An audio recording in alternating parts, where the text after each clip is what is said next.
Okay. So, Here's the earth. this is the Earth. Damn. Round. That is a sweet earth. Round. All right. Are all of our frames right? Are we I in haven't seen that focus? forever. Everything's looking good? Yes. Okay, so here's the Earth. Round. Around. I am tired. I'm late tired. And then some huge meteor's like, well, fuck that. Well, fuck. Okay, so take a nap and then fire the missile.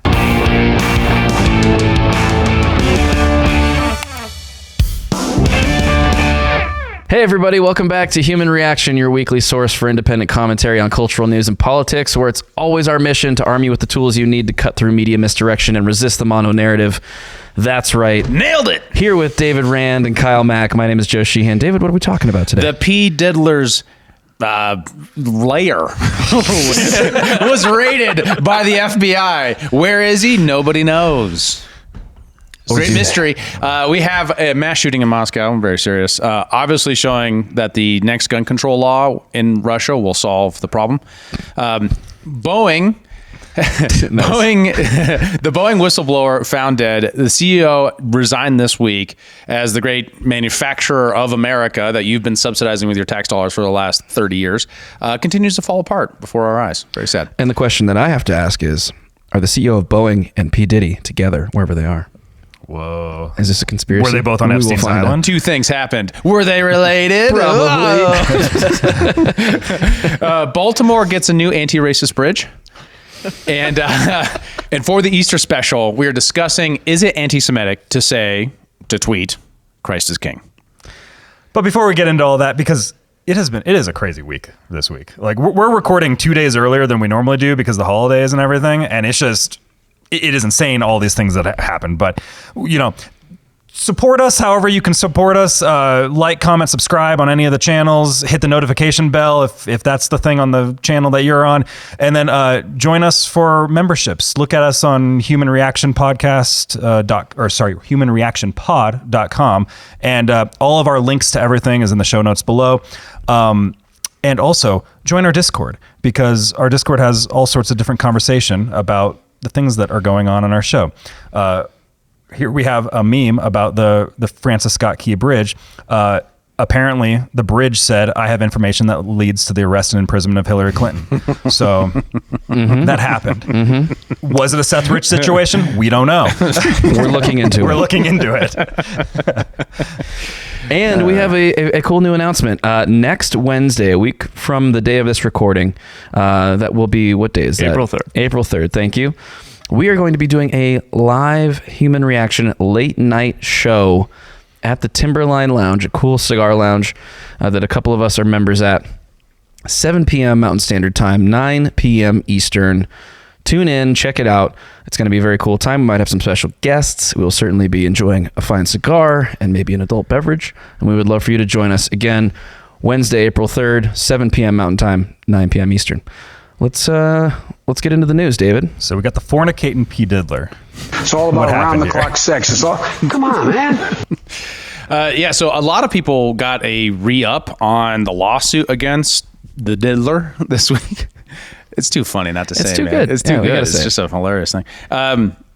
In that, you know, it got everything from Prince Andrew involved now to more details about the specific accusers and people related to him and other people around him that were all involved in it. And the FBI raided his house.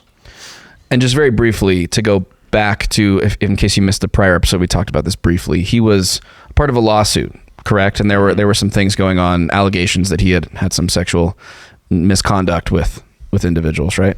Yes, everything from men and women.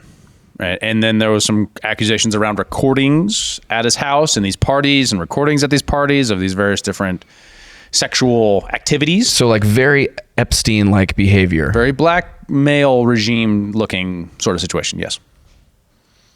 Right. Okay. So carrying on. What is the latest? So his house was raided by the FBI. Mm-hmm. And he wasn't there. His son and some other people got put in handcuffs and questioned, but then were released. No one knows where he is.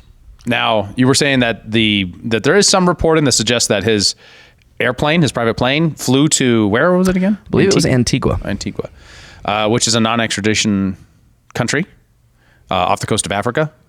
right? I believe so. Yeah. And there's no evidence yet that I've been able to find, or I think that you've been able to find, that suggests that he was on the plane. Yeah, or can't not. confirm it. But there's a lot of like the bottom up, like Twitter spheres talking about Yeah. like what's going on with this airplane. So where is P. Diddler? We do not know. And there's a lot of conspiracy and like a lot of internet sleuthing going on around P. Diddy. One with the FBI raid. People think that there might be a cover up that ends up coming in here. I've been seeing a lot of people hypothesizing that. I mean, Right, we have no because- way of knowing really right now, right? Because what happened was the FBI raided Epstein's house and then confiscated all of the, material that could have implicated some powerful people. No, the weird thing is that they didn't confiscate it all. The weird thing is that they left it at the scene, and then came back and some of it wasn't and there. it was missing. Yes. Okay. So Sounds because they Very didn't have familiar. jurisdiction. So the allegation or the concern perhaps amongst the Twitter sphere is that maybe a similar thing's going And on. this was reported on not by just someone on TikTok. This was the Daily Mail reported on this and said they had insider FBI informants telling them that they lost material during the raid. Totally. But I'm just saying the internet conversation around the P. Diddy situation is saying this has some striking similarities to maybe that. That's what they're worried about. Well, and also gets into this thing. A lot of the internet sleuthing is digging deeper into P. Diddy ties, like certain like kind of mob people, certain groups. A lot of that stuff I don't know, like how verified certain things are. So I'm curious as those things kind of continue to come up. But it's, a lot of these Epstein type of stuff right there. It seems like there is some sort of higher level orchestrated thing going on. Right. Well, it's one thing to control someone with money. It's another thing when you can control them with their reputation too. Right. So to the degree that it was simply maybe a private effort on his part just to blackmail people when needed to make sure no one could ever cross them, to what degree it was involved with organized crime is an open question. To what degree organized crime and intelligence agencies, because of the Epstein-like connections, are involved. Well, we know that organized crime and the CIA as well as the FBI have worked together to various different ends since the OSB, which is the precursor to the CIA. So it's very much, this is a web that we do not have confirmed connections to, but people are trying to draw those connections. I think it's a very There's interesting variables that we can look at, but there's a lot of things where you got to make some leaps to be able to connect everything together. Like it's on the board, it's that. But it's not pulled together yet. Well, Yeah. we really, it would be a mistake at this point, in my opinion, to really hold that as tight and very, very carefully. But we do think, one, sexual misconduct, not proven. He denies it all, but there's a lot of accusations and a lot of corroborating timelines, evidence, and people. So Yeah. Yeah, and it's worth mentioning too. 50 Cent has a documentary coming out about P. Diddy, and he's been working on this for some time. So it's just interesting that, and 50 Cent's always been somebody in kind of the rap community that's been a very like exposing people for things. And it's just like, there's a lot of these things where you have all these like people like Dave Chappelle, Cat Williams, all of this, where they've all said these things over the years about how like kind of orchestrated and controlled and mob-like a lot of these practices are within this space. And it's just like, all that's starting to come out now. It's like 2024 is the year of reveals right now. A lot of revelations are happening with how these things actually work. it's a question about whether or not this is a Weinstein-like phenomena, meaning like that the internet is so good at connecting information that the old systems couldn't maintain itself. Additionally, that we have changes in laws. For example, New York changed their laws when it came to, because of the Me Too movement, to basically give standing to the woman who is the primary Channy, or I can't remember what's her name. The main accuser in the lawsuit can only do it because of the change in the New York law. Oh, wow. Which is an interesting change because it basically says that the time frame in which you can accuse someone of rape extends that. I see. Wow. Well, real quick correction: Antigua is in the Caribbean, not off. Yeah, I was it's gonna not say. Antigua. I was gonna make that correction, but I was like, maybe I'm wrong. Yeah. No, I was So like, the that doesn't the sound country right. that I looked up to wasn't Antigua then. It was off the coast of Africa. I remember looking it up. Well, if you look up Antigua, all the news is like P. Diddy is not in Antigua, which is in the Caribbean. No, A lot of it's like that. questions. Did Diddy dart to Antigua? Yeah. And it sounds like he may have not have. Oh, but- so Antigua is there. It was just a. Oh, okay. This came out only like a couple hours ago. TMZ.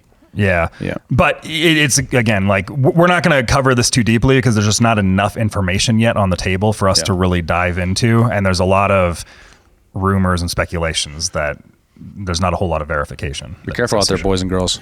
If you are a small business owner looking for exponential growth, you have to connect with Adam Thuen at Intellectual Patriots. He will revolutionize your business game and help you get to the next level. Adam can streamline your business practices and advertising strategies to improve your bottom line. His expertise in data engineering means he can build you the systems you need to collect and analyze market data. His mission is to provide you with invaluable insights to fuel your success, from grant writing and business proposals to digital systems integrations, even AI management. Intellectual Patriots is a one-stop shop for cutting-edge solutions. Don't wait another second. Visit intelpatriots.com to learn more. That's INTEL patriots.com. This episode is brought to you by Revved Up Promo, the official apparel partner of Human Reaction. Revved Up is a premier full-service shop specializing in laser engraving, screen printing, and embroidery. Not only are they now making all of our apparel right down the road from us, they can do the same for your brand and ship it to you anywhere in the world. Revved Up helps you navigate the extensive universe of merch options and uses state-of-the-art techniques to showcase your brand in its very best light. So if you want to support our show and our generous sponsor, you can now do so by buying our merch and by turning to Revved Up Promo for your own custom apparel needs. Reach them at revveduppromo.com. That's with 2 V's and 2 P's, or just check the show notes for a link.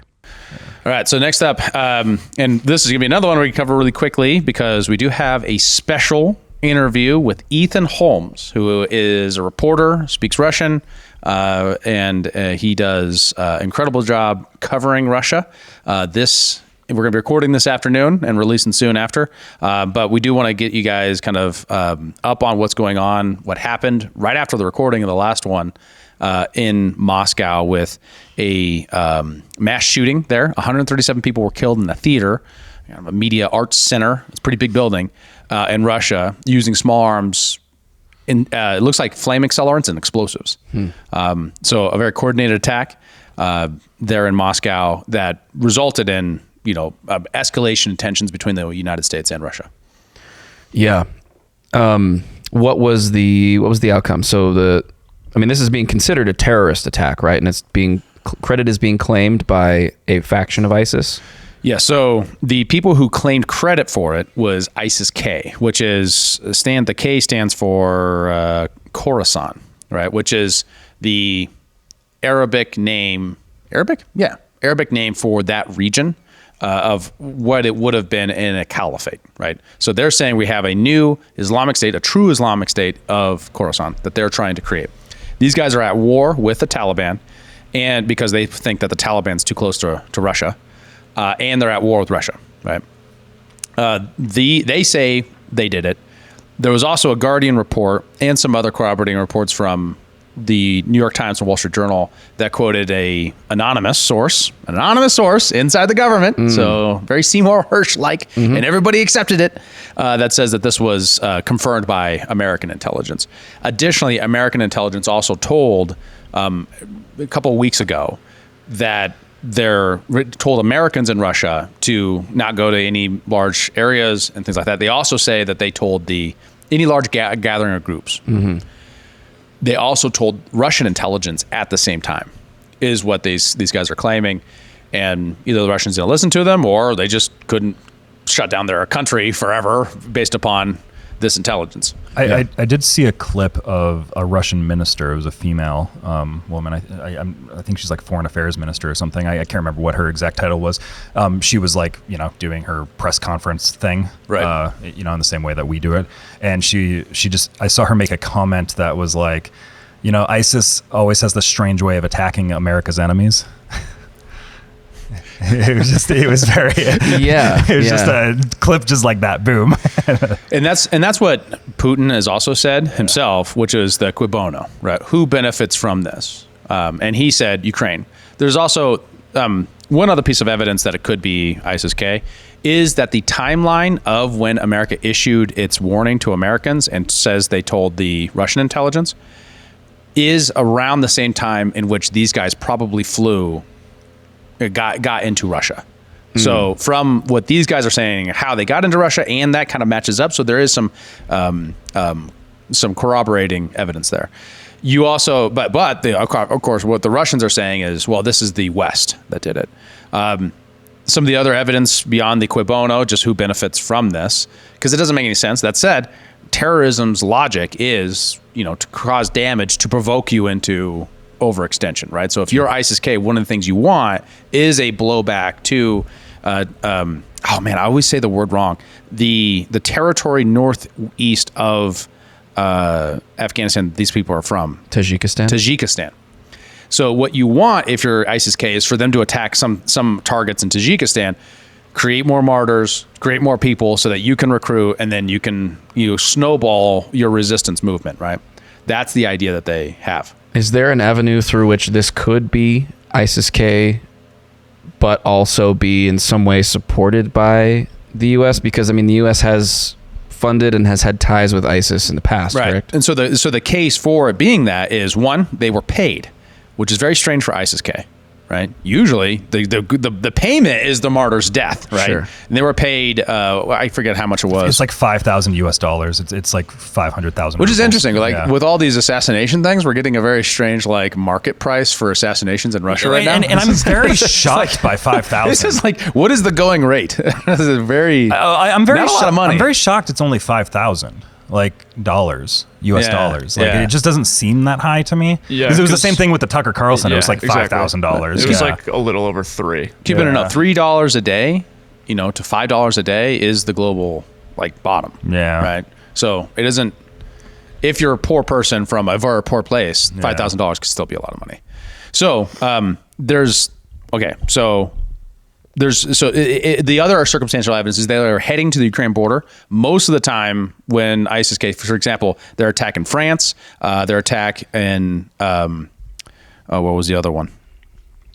Kenya and a couple other places, usually it's a suicide attack. It's paired with that, or they go down in a blaze of gunfire against authorities after they've tried to escape.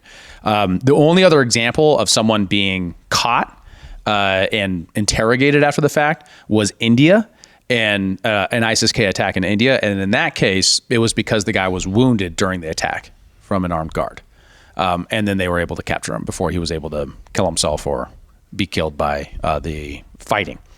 So the trying to leave is a piece of evidence. Trying to, basically stay alive. And then the last component of that is we do have circumstantial historical evidence that the U.S. has used the radicalized Muslims near Russia or in Russia to attack them before. Both some evidence of the Chechens as well as evidence, of course, of Osama bin Laden and Mujahideen. So, and we have a Scott Horton clip on that if you want to check that out. This is actually who I'm going to be interviewing this evening, and we'll be coming out for our members only, posted by Ethan. Not Scott Horton, the guy who posted this clip. The guy who posted this. And this is Scott Horton talking about kind of some of the history here with American intelligence and Muslims on Russians. And then this is the worst one of all, and I can prove it. It's in the book coming out, but you guys can find it if you look hard enough online yourselves. Bill Clinton and the CIA worked with the Saudis to back the terrorists in Chechnya. I don't know about in the first war, but definitely in the second Chechen war of 1999, 2000. Again, this is how Vladimir Putin came to power. Yeltsin put him in charge. Yeltsin, who Bill Clinton rigged the election in 96 for, put Putin in charge of fighting the war against the Chechens, a war that the CIA was backing the terrorist side of. And in fact, after September 11th, Bill Clinton and two of his Democratic allies, Tom Lantos and Brad Sherman, both from the House of Representatives, all three of them said something like, geez, I can't believe these Muslims attacked us after everything we've done for them lately. Even though they were still bombing Iraq from bases in Saudi, they were still supporting the apartheid state in Israel, which was also killing Lebanese at that time, occupying Lebanon at that time. They were still supporting all the kings and dictators of the Middle East and all the other things that were motivating al-Qaeda to attack us. But it was true. They were blurting the quiet part out loud that they had been backing. When they said the Muslims, they meant the bin Ladenite terrorists. They meant the guys left over from Ronald Reagan's jihad in Afghanistan in the 1980s, who Bill Clinton continued to use throughout the 1990s, even though they were attacking us all through the 1990s. And in Putin's declaration of war in February, he said, I know that you guys backed the terrorists against us in Chechnya. You think I've forgotten that? And the thing is, that sounds like some crazy Alex Jones crap, but it's not. It's absolutely true. So obviously that is Scott Horton. Check out his books, Enough Already, and Fool's Errand, for sure, on a lot of this stuff. He's kind of related, and he's working on a book on Russian-U.S. relations right now. So I will say the internet is a crazy place, because after this happened, I watched what the Russians did to the suspects. Like they tortured and interrogated the suspects, and 2 of them was like just on Twitter. You saw the footage and the images. Like I watched one of them, the Russians cut off his ear and then fed his ear to him, and the other was they went through genital shock torture. Like it's pretty wild and terrible. Like don't get me wrong, wild. These guys are likely terrible murderers, but once again, it shows you the Russian is no place like ours, right? Yeah, There's no presumption of evidence. We just hide our torture. Yeah, just have at CIA least black we have sites. these. Yeah, we just put black sites. Enhanced interrogation tactics. Right. That's what Gitmo's Yeah, for. but okay, there is a difference in kind, though, right? Like, there's a difference between like sleep deprivation, which is torture. I agree, and we shouldn't do it, and cutting off someone's ear and feeding it to them. Yeah, that's pretty messed up. Yeah. A lot of things happen when you have a lot of very adrenaline-fueled men on the battlefield. Sure. A lot of things happen, right? But- And it happens with soldiers often. Right? So I'm making an ought, not an is statement. Yeah. I'm not denying that doesn't happen. What I'm saying is that is a bad thing that we try to create institutions around to try to prevent from happening. And Russia doesn't have a lot of those institutions. Or at least they're giving up on some of them if they did. Well, I mean, know. so far there isn't. I mean, is there any substantial evidence that these guys that they captured were the terrorists in question or part of the attack? I'm pretty sure they're pretty convinced of that. There was a Ukrainian-ish and just center-left narrative that this was a false flag. That's the other part of it, that Russia conducted itself, and these guys are just scapegoats. There's been a lot of suspected false flags. Remember, like the drone on the Kremlin and all this stuff. Like everybody keeps saying every single thing that happens in Russia Missiles is a false into flag, Poland. right? Yeah. And the Nord Stream was like things like that. On the other side of it, Or Prigozhin. these guys themselves on camera do say that they're from ISIS-K. Interestingly, the guy says that he was radicalized on Telegram and then basically just told where to go get the weapons and promised this money if he executed it and made it out through a very specific place in Ukraine. But was it ISIS-K or was it an intermediary or was it ISIS-K working on behalf of the U.S. intelligence agencies? And the idea, once again, if what you're thinking is, but wait, don't we oppose ISIS?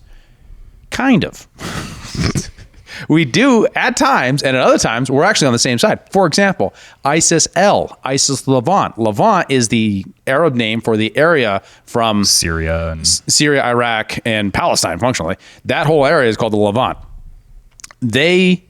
We were on the same side, funding groups that were working in parallel, if not allied to, ISIS to fight Syria, who was Assad, the Assad regime, which was backed by Russia. Yeah. Right? So we were on the same side as ISIS against them there, right? That doesn't mean that I know, for example, that it was reported that we gave weapons to Al-Qaeda on accident, is what they claim, to do that fight. I don't know if those weapons ever got in the hands of ISIS. ISIS-L in this case. Now, the idea, though, and the real question is, and I couldn't find any evidence of this on the other side, and I really looked, because I got really interested by the question, to what degree is ISIS-L and ISIS-K cooperating? Is there a central figure like controlling it? Or is it more of like a decentralized, just two different factions of people who have similar aims? No evidence that I could find anywhere to suggest that there was anything beyond just two different groups with similar sets of incentives and belief systems. But Dave, I thought Trump killed ISIS. It might have been. Then there definitely was war around this. There was definitely battles fought. But it might have been partially our withdrawal from Syria is what killed ISIS as much as anything else. Well, I'm just saying, like, there's a narrative that exists in conservative circles is that Yes. ISIS is basically done and Trump like cut the head off the snake kind of a stuff. And ISIS is still very around. They're also the moderate rebels that we always have to fund, right? It's like, well, sometimes I would go that way. not always. It depends which region we're in. Like we're just like, oh, that ISIS group, but we don't like that ISIS group. Well, and it right? does show you just to what degree this is a chessboard for the foreign policy establishment, not the kind of straightforward, crusade against evil that they display themselves as to the public, right? They're more than willing to work with someone that is evil and by what they're saying in the right rhetoric at the right time, and then go around and fund those people or work with them to undermine someone else that they would say is, their strategic goal. But anyways, for more on that, check it out. Coming out soon for members only, Ethan Holmes. Additionally, if you wanted to get weapons and resources, Ukraine makes a heck of a lot of sense, right? We know that there's a large weapons market that's kind of coming from all the Western investment, all that money sloshing around in a system that's been a corrupt country for a very long time with a mob presence, a organized crime presence that could make a lot of money off of that form of investment and all the weapons flowing in. And if you wanted to arm fighters, it's a very sensible place to do so. Yeah, as you mentioned, it's really prime grounds for terrorists to operate on the low key. I can't remember the exact quote from that Ukrainian independent media assessment, but they said something along the lines of the Islamic State fighters consider Ukraine both a transit hub and a sort of, vacation destination. This episode is brought to you by our friends at Zesty Beverages. They're on a mission to the standard American diet by crafting drinks with fewer calories and more nutrients from real food. Their lineup of delicious offerings now includes Electric Peak Yerba Mate, postbiotic sodas, keto-friendly, ready-to-drink margaritas, and hard teas. Wondering what a postbiotic soda is? Well, head on over to zestybev.com to learn more and find a retailer near you. Once again, check them out online at zestybev.com. That's zestybev.com. Guys, can we jump to the Baltimore bridge story and then come back to Boeing? Sure. I think that's a pressing one that we should dive into, and it will be somewhat brief, obviously, because it is emergent. Yeah. I also think that they're, they hit similar themes. Everything's falling apart. Yes, yes, they do. Well, and there's a small corollary that, and I know that there's some groundwork to be laid for the Baltimore thing. I want everybody to be assured, though, that our leaders are very competent. Oh no, he deleted it. No, I do think it was fake. Oh, really? So that might be like there was a thing I looked at it and I was like, I don't know, this can't be real. Okay, you got to let everybody in on the thing. What are we looking at? So there was a video of Pete Buttigieg going around that was him talking about like racist bridges. Yeah, it wasn't fake. What was that at this press conference? No. This is an old thing. Yeah, this is an old thing. So I'll explain what that was. Okay, so if you don't know what's going on, there was a video about Pete Buttigieg, who is the transportation secretary, talking about how some construction practices of bridges or in some inner cities were specifically designed to keep some buses not operating in some areas so that you could protect, for example, inner city areas from exterior areas, keeping the minorities in bus routes that wouldn't allow them to easily access like the beach or certain areas. And these are real zoning and construction rules that had, not racist intent. Sometimes they did, because there's a lot of racists back then, but definitely had outcomes that affected and exasperated the separation of groups into certain geographic areas. So you're talking about like an underpass that's too low for a bus to get through. Exactly. Like functionally can't go that way. That's what we're talking about. Okay. Yeah. So I just want us to all be aware that we're in safe hands. If an underpass was constructed such that a bus carrying mostly Black and Puerto Rican kids to a beach, or there would have been, in New York was designed too low for it to pass by, that obviously reflects racism that went into those design choices. I don't think we have anything to lose by confronting that simple reality, and I think we have everything to gain by acknowledging it and then dealing with it, which is why the Reconnecting Communities, that $1 billion, is something we want to get to work right away. So $1 billion reconnect communities. Thanks. But what does that have to do with the Baltimore Bridge? I just saw people because everybody's like, "Don't worry, Pete's on the way. Pete's on the way. He's going to solve this thing, right?" Hey, I you know what's funny? Zoning's super racist, and it was. And people should get rid of zoning for that reason, and these other things. Something we should say, for people that don't know what we're talking about, I'm assuming most people have actually seen the footage or kind of have an idea of what happened, is a cargo ship went into one of the support pillars for the bridge. And it's the Francis Scott Key Bridge in Baltimore. So just kind of some background footage for us while we're talking about it. I haven't seen this angle. That's a wild angle. Yeah. But And yeah, this video has kind of actually a bunch of different angles of it that will kind of be played, but just I'll have this going in the background while we're talking about it. Yeah, so this happened at 1:30 in the morning, a couple of nights ago now. And what happened, as far as I can tell, is this container ship left the port in Baltimore, and it's on its way out to the ocean, destined for Southeast Asia somewhere, I forget. Sri Lanka. Specifically. Sri Lanka, thank you. It's a Singapore ship being leased by Maersk, or chartered by Maersk. It appears to lose power, and there's this long time-lapse video that I think probably a lot of people have seen where the lights all go out on the ship, and then you see a plume of black smoke, which is ostensibly them powering up the backup generator to get power back to the ship. The lights come back on for a little while, and then they go back out, and that's right as you see it start to drift into the main support pillar, and then the bridge comes down. Yeah, and it swerves in that time, right? And that's where everybody is, because there's a bunch of questions, and the internet is kind of in an uproar about this. Is like, is it incompetence? Is there some sort of malfunction? Is it a cyber attack? Is it, is there some sort of spy infiltration thing that's going on here? Like, what is actually happening? So the more conventional explanation is a fuel malfunction. So you have, there's actually a probe that's going to be launched into Baltimore bridge collapse that will include contaminated fuel as playing a role in it losing power and crashing into it. What's interesting is that as I looked into that, it found out that blackouts at sea of this sort aren't common, but they do happen, according to people who are in this industry. And they've long been considered a major accident, like accident vector and risk for ships, but it is largely ignored because for the most part, it doesn't happen very often. And when it does happen, it's usually when it's out at sea after a long time of running on the system, you run into some bad fuel.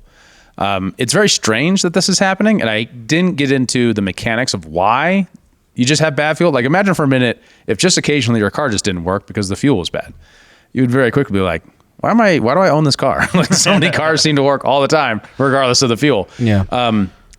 But that does seem to explain it. There are ways of like getting water, in a gas tank that just, accumulates over time, or there are ways of contaminants getting in. And I'm sure at sea, where you have like a lot of corrosive salt water and other factors around an engine, I'm sure things can go wrong probably more readily than just on your average residential street. So the Wall Street Journal had this quote from one of the people on the ship at the time.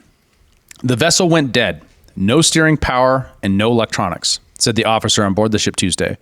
"One of the engines coughed and then stopped. The smell of burned fuel was everywhere in the engine room, and it was pitch black. The ship didn't have time to drop anchors to stop drifting," the officer said. Crew members said issued a Mayday call before the accident. So this is an interesting set of timelines that obviously, and once it got reported by the internet, it got wild. It went lots of different directions. But it seems that the most straightforward example, or at least straightforward explanation, explains the timeline best and explains what we see here best. A cyber attack, possible, but that doesn't really match up with the witnesses on the scene, right? It wasn't like they're not saying the controller went and it started steering itself, or does it have automatic controls? Does it need to be is it connected in some way that could be a vector for cyber attack? That's an interesting question, but I don't have that information. Yeah. But without that information, I think it's a weak case that it's a cyber attack. And it seems like a fuel, especially given the age of it. It was built in 2015, if I remember right. It's not like it was built last year and it's 4G connected, that sort of thing. Right. Something else that I read was that throughout the course of its lifespan, this ship has been inspected somewhere around 27 times, and it has had prior power malfunctions in the past. Yes, but yes, and additionally, the other side of it was like the bridge was somehow insufficient. Was the other kind of major story going out? In fact, there was one. Actually, found out this from somebody who just said, "Oh, I heard that it had to do with insurance. Like the city is going to get insurance from this, and the bridge they couldn't afford to repair the bridge because it was like going bad. So now they've crashed into it in order to create an insurance claim so they don't have to raise taxes." Wow. Turned out not true. Interesting claim. MSN cites some very specific government government regulators who inspected the bridge only a few years ago and marked it all as satisfactory, not at all a danger or needing of substantial repairs. Just like potholes and small drifting of things that are just natural for a bridge its age, but nowhere near the needing for destruction and building of a new bridge. One other conspiracy theory, or not really theory, but just interesting data point that I saw brought up on Twitter was that the captain of the ship is Ukrainian. Yes. Well, so this is exactly, and I actually had people send me this. I had a few different people send me this, which was like, you see this? And yeah, so this image was circulating around that the captain of the container ship that crashed in Baltimore is reportedly a Ukrainian who only seems to have recently become available to pilot ships as a captain as recently as January 2024. And it shows like his identification, Ukrainian citizen, or is from Romania, you know. But I went digging into this, and the only reporting I'm seeing on this is like a bunch of foreign outlets. Like, I'm not seeing any American outlets talking about this. And then I'm seeing like on Ukrainian Reddit pages being like, this is a Russian op, you know? It's just an example of when these things are happening, how much bad information is getting thrown in, and manipulative information. Like, people are trying to manipulate narratives on here, right? Well, I mean, it would beg the question, okay, what incentive would a Ukrainian national piloting a ship in the U.S. have with crashing into a bridge? You know, like, why would he? What would the logic be there? What cause would he be furthering by doing that? Blame it on Russia and get more funds for. I mean, like, it's a very but he's Ukrainian. Yeah, like, wouldn't they just see right through that? If it came to light that this was pilot error or something. The like research that? is so good, they found out before the CIA could scrap. I don't know. Here. But I will. This is the goal. This is the goal. This is going to be catastrophic for many reasons. One resident said, number one, the harbor's blocked. Number two, we're not going to get any more new car deliveries at this time. Amazon is just on the other side of the river, and you can forget your same day, next day delivery packages. The Beltway is going to be a parking lot. The tunnels are going to be overjammed. This is the goal.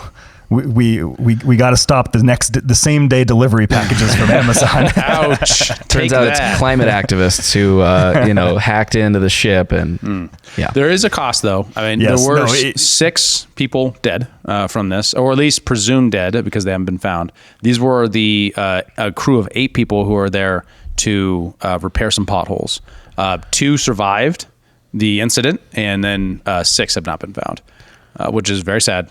Condolences to the family. Well, and I will say, like, I'm joking about the same day delivery packages, but like, this is an important bridge. It does like. When the harbor's blocked, that's the other part of it. Like, we're plugged. talking billions and billions of dollars worth of commerce moves to this harbor. What I understand as well is, and that is huge. I mean, it's an enormous economic driver for the East Coast. It's offline. It's going to cause a ton of logistics nightmares for people on the Eastern Seaboard. But also, this bridge is the route, as I understand, where hazmat cargo has to travel because it's not allowed to go through tunnels. And there are only tunnels, to get through this particular corridor. And I'm not exactly sure from where to where, but this will snarl that experience as well. Also noting that this is the 10th largest, right, in the United States. There's many other larger ones across the Eastern Seaboard. So it's not the biggest, sure, but it's not trivial either. Sure. So another aspect of people thinking that this is an intentional attack is that it's the Francis Scott Key Bridge, right? And so it's like a symbolic attack that because he's the one that wrote the national anthem, Star Spangled Banner. Oh, right? come on! Yeah. But it's striking at the heart of America. I supported Ukraine until they attacked the Francis Scott Key Bridge. Now I don't support them anymore. Well, it's not even that it's Ukraine. Like the people that are saying that isn't necessarily saying that this is a Ukraine thing. Like these are different people saying all these different things. Right. How long? I'm just saying what I see on the internet. That's what I'm seeing. How long until the mainstream media blames it on Russia? I'm surprised they haven't yet. I bet if I've looked it up right now, I bet they are. Right. Yeah, I haven't seen that. But I mean, one of the ones that have come out of it that is real and a real problem. Biden has actually said the feds will pay for the bridge, like to rebuild the bridge. Like he's in advance. I got an NPR article that suggests that. What's interesting about that is there's no reason to.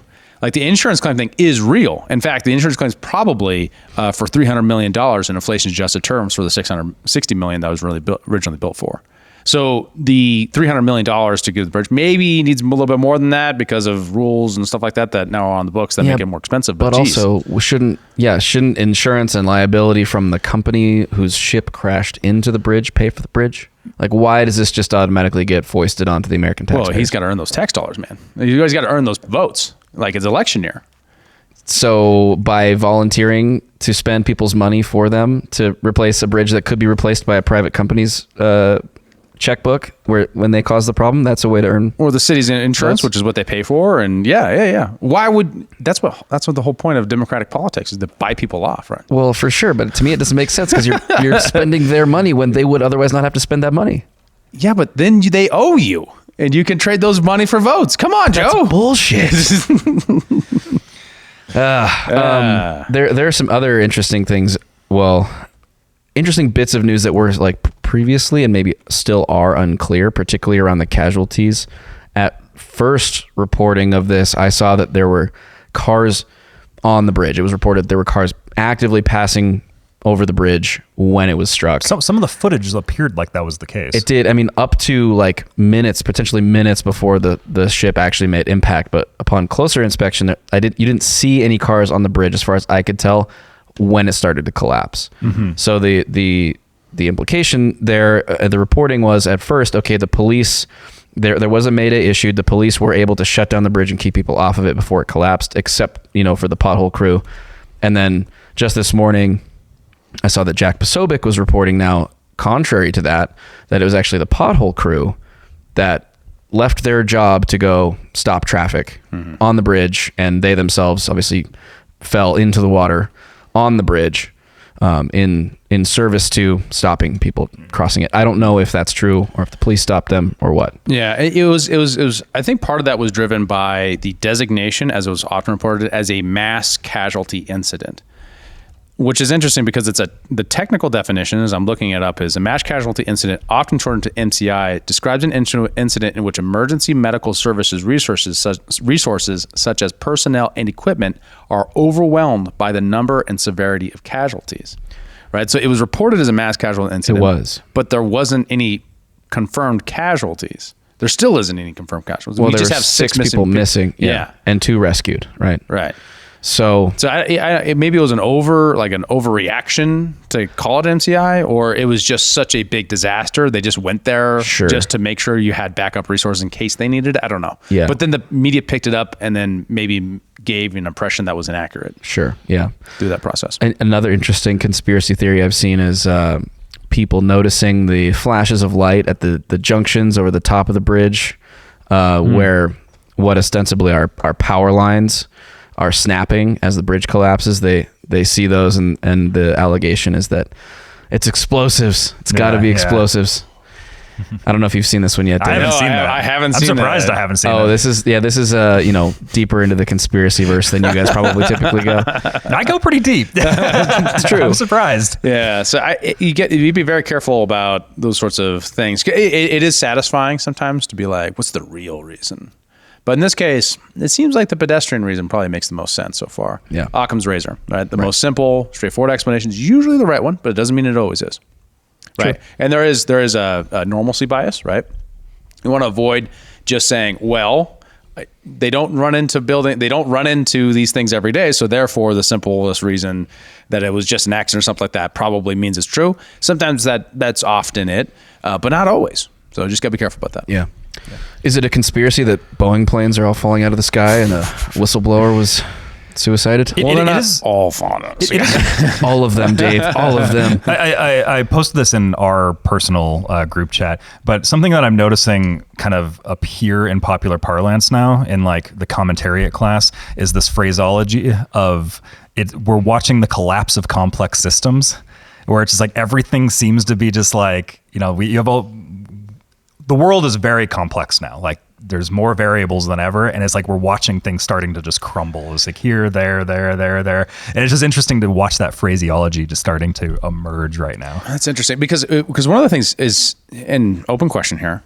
to what degree are we witnessing that? And what degree are we just better able to quickly get information and see things? And we asked this around the industrial accidents with the trains. Right, with East Palestine. Where we have more evidence, so therefore we think the world is getting worse and more terrible and more chaotic. But when we look at the data, it's actually like, oh, wait, there's several train accidents every year for 100 years. 1,000. Yeah, right. So like, we kind of see industrial accidents, we're like, oh, it's like the end of the world, but we just kind of forgot a lot of the other ones. Well, sure. And I mean, I think it should be noted too that, like, for example, train derailment can be as simple as, the wheel came off the track, right, but the train didn't explode and cause an environmental disaster. Or it can be East Palestine. Right. So like there are degrees to things. I mean, if ships lose power somewhat frequently, that is a thing that can happen. Yeah. Typically it's at open sea where you're not going to run into anything, but this time it just so happened to be in front of a bridge. Right.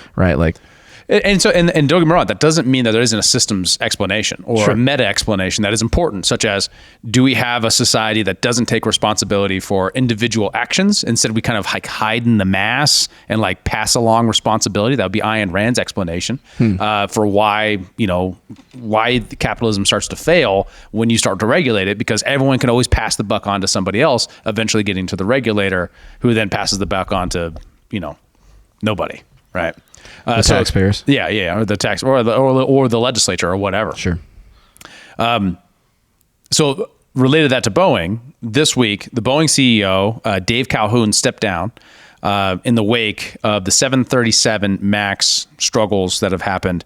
And I have like the whole background, like timeline. I think it might be worth going through to kind of explain, working backwards, how we got here, where it feels like Boeing, which is one of America's longest standing, largest manufacturing companies, with a virtual monopoly in the United States on the manufacturing of airplanes and rockets and all kinds of stuff, seems to be falling apart in all these ways that have become increasingly more public and kind of trace themselves to some, I think, very interesting throughputs that we've talked about on the show quite a few times. Yeah, let's do it. Let's walk back. So March 9th, 2024, John Barnett is found dead in his car from a gunshot wound. The Charleston County coroner in South Carolina calls it self-inflicted. Who is John Barnett? He is a whistleblower from now lives in Louisiana. He was in Charleston to testify that weekend with Boeing lawyers in front of the government about and be cross-examined about his whistleblowing on the lack of safety protocols and degradation of the typical safety protocols that he helped create and implement and execute on for the last 30 years at Boeing were being eroded away. That he says pretty much since about somewhere around 2011, and they really got bad by the late 2017, 2018, 2019. Did he have any relationship to Hillary Clinton? So get this. This is where it gets Hillary's really sketchy. That's not a no. where a lot of people were like, whoa, whistleblower found dead. Like immediately before his testimony. Yes. Like it's It's worse than that. It's worse than just immediately before. He testifies one day, he does 7 hours. The amount of evidence that the testimony was overwhelming and like very powerful is substantial. Like we got quotes from people who were there who were like, wow, he's like the best witness I've ever seen. He really knows these documents inside and out. He's like, I've been living this all these years. I mean, and it's real. Like his accusations go all the way back to 2018. And this guy, does that. The Boeing lawyers say, hey, we want you to stay in Charleston one more day. He had told all of his family, he told his mom, his children, his wife, everybody, that he was driving back after the testimony to get back to Louisiana the next day. But instead, the Boeing folks, they were like, hey, we have more questions. After 7 hours of questions, they still got more. And they said, will you stay one more night? And he agreed to it. He goes to his hotel room, he packs and does all these things. There's claims of a suicide note, but I haven't actually confirmed that, nor has anyone released any details of the suicide note. And then goes to his car and then kills himself, according to the accusation from the coroner. There is one more part of like it is what it looks like case. He has claimed that since his allegations, there's been a harassment campaign and like something that's made him depressed, right, and anxious, understandable, right? Anyways, that's kind of his larger. That's the best case for it being what it appears to be. Sure. I also read, and I'm going to fail on citing this source, but perhaps you can corroborate it for me, that he had made a statement at some point That's in the actually last what I just several pulled up. months about not being suicidal, Yeah. right? Yeah. For the purposes of the fact that he is going to be going up against some pretty powerful industrial According players. to Newsweek, Boeing whistleblower warned family friend it's not suicide before death. Right. So that's one of those things, right? Like, is that just a saying? Is he? I don't. It's hard to say. I mean, Is it hard to say? Well, I mean, some people will say the one thing and do another, right? They will say one thing and then, maybe. But, we also are run by mafias. So. It is very curious that he would decide this time to do it, especially given the change in plan. Mm-hmm. So his range of accusations is things like, taking parts out of the scrap bin of bad parts and putting them on planes. He says that the air systems don't work as intended. What is the air system? Is that like the software? Like, no, when they drop out. Oh, the oxygen systems. Yeah, the oxygen systems. Oh. And then to just like the basics, right? Like, he had all these, he's a lot of aggregate numbers. So like, for example, he has very specific testimony about a time where he sent his inspection crew to a very specific facility in South Carolina. Those kind of interesting connection with your favorite former Republican. Nikki Haley. Nikki Haley. Former Republican. Oh, sorry, former. I guess you're right. She's a Democrat now. Yeah. There's a whole story there that the left likes to tell about like right to work and all that kind of stuff in her. But anyways, the big thing there is he makes his claims about this particular facility, and then that facility then has all these problems, and then a month later they send another crew there and they find like a third of the problems, and then he discovers that they got like almost no time to inspect, and that they were awarded for finding less problems while they actually didn't let them fully inspect, and like all these kind of really perverse incentives to find less problems because you're not looking for them, right? Right. So going backwards further, February 2024, kind of part of this whole story is Boeing is hit by a FAA report faulting safety culture. In January 2024, there's a video of a Miami 737 MAX 9 engines bursting in the flame, and then that's all caught on camera. And you guys might have seen this. You just see it like moving through the air, and it's like all on fire. And 2003, Alaska Airlines plane. 23. Yeah, so 2023, sorry. That's the one with the door falls off because of the bolts. The bolts are probably an example of what he was talking about. And once again, his accusations go all the way back to 2018 of the use of scrap material in parts that were critical. Right, so that might have been what happened there. Yeah. And what happened in 2018 with the Boeing plane? Well, we'll keep going there. 2023, also in 2023, you have United Airlines 737 MAX engines. They set on fire in Newark, New Jersey, and then have to do an emergency landing right after taking off. 2019 is when he actually makes his accusations against the country. Sorry, I said 2018 earlier. The current CEO is hired also in 2019 to respond to the crisis that happened before that, which is about the Boeing MAX 8. So this is when you saw two airplanes nosedive into the ground, killing 346 people, resulting in almost a $2.5 billion settlement from Boeing. This put in terrible financial straits for the company, and they hired this new guy on to respond to that. Now, what was found in that, and is still kind of part of this in a large way, is that they put in, so in 2011, Airbus comes out with a new airplane. They're kind of the major global competitor to Boeing. They are subsidized by the EU. Boeing uses Airbus as their foil for all of their subsidies here in America, right? If you don't subsidize us, we won't be able to compete with Airbus. So anyways, that's how to kind of understand the dynamic internationally. Yeah.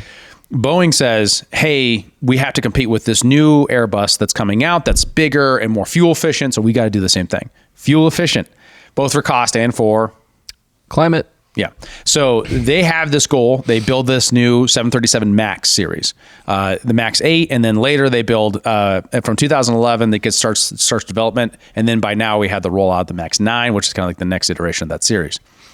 Though those new larger engines that they develop for that require new software. That new software is undersold to the FAA, basically saying you don't really need to retrain. You can use our old. Like if you're trained on the 737 regulars, these new MAX 8s and these new MAX series, they don't need any more retraining.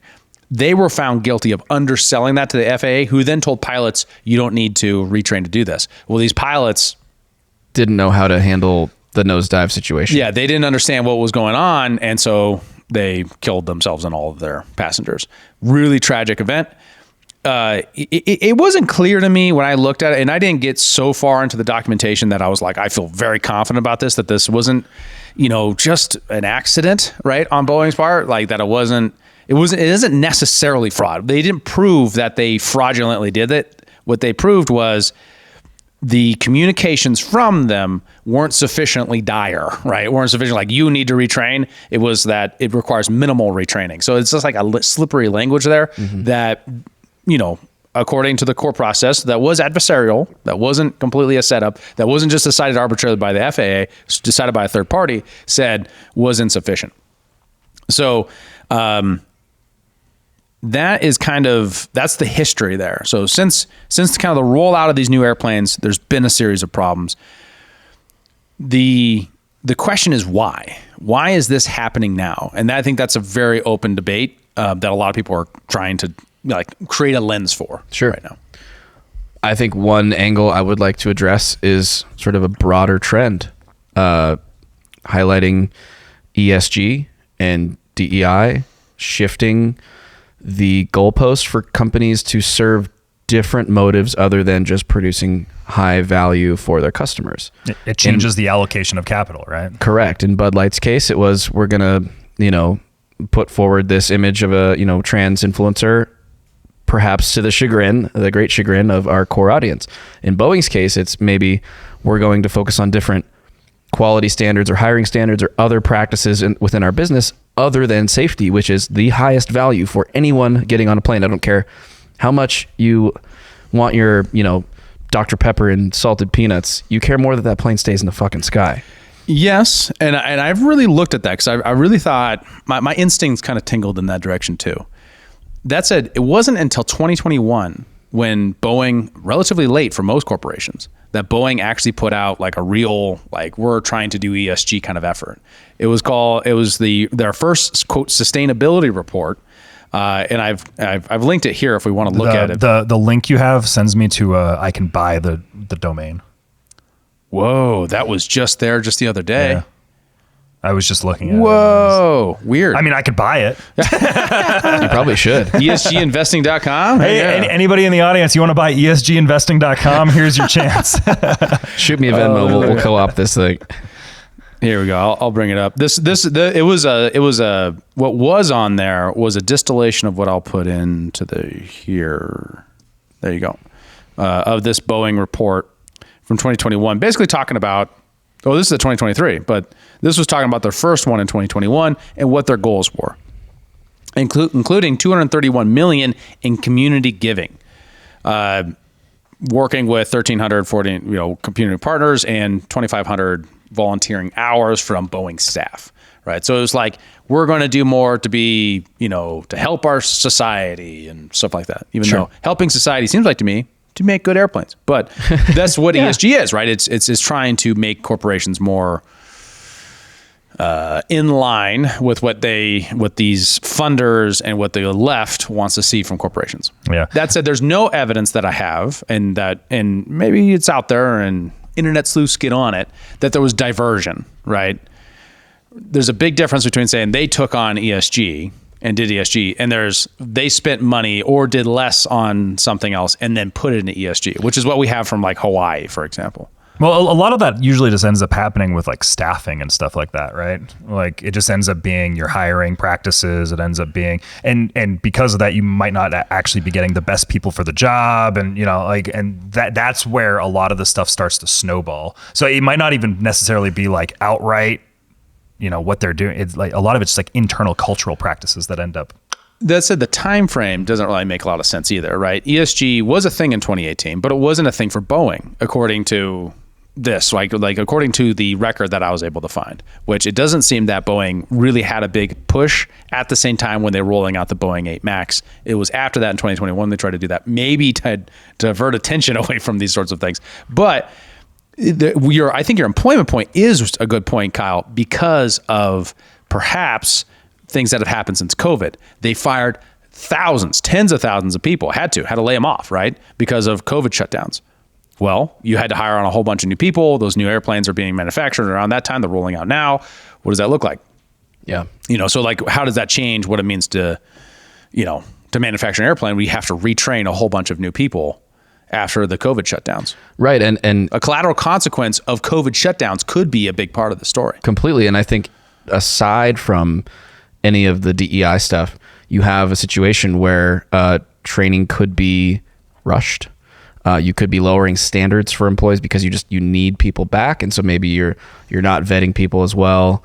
There are less qualified machinists perhaps, or there are other important people in that supply chain that don't have the training that they need, and then that results in a more faulty product. It goes right to what Elon was trying to get Don Lemon to understand in that interview about lowering the standards of surgeons. It's like if that happens, you will have more medical accidents that result in deaths. Yeah, I will say I just pulled up their 2017 report. Like I just have the actual PDF. It's about 42 pages long. Just did a Control F on the word environment, mentioned 144 times.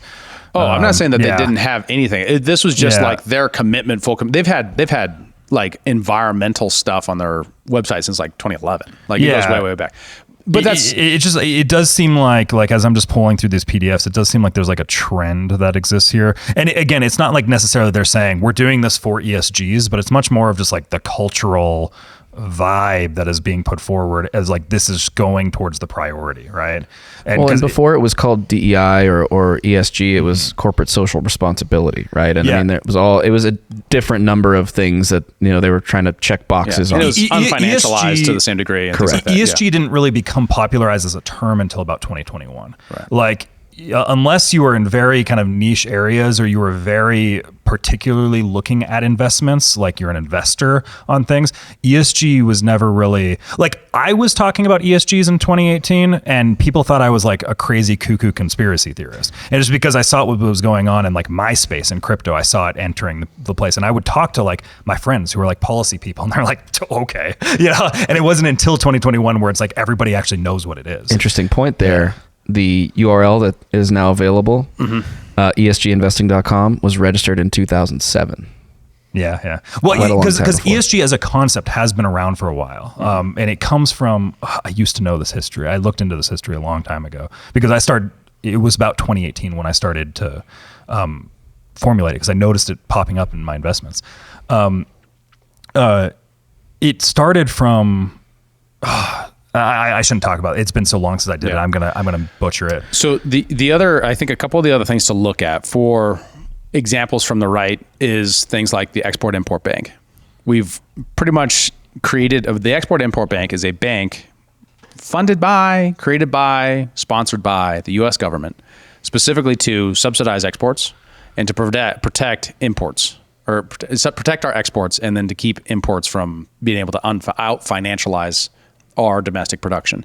So with that, like subsidizing our exports and making sure that one of the biggest users, and I'm talking about 80%, some years 90% of all the money of the Export-Import Bank, which again is subsidized by taxpayers by being the underlying writ of the bank's credit, is Boeing.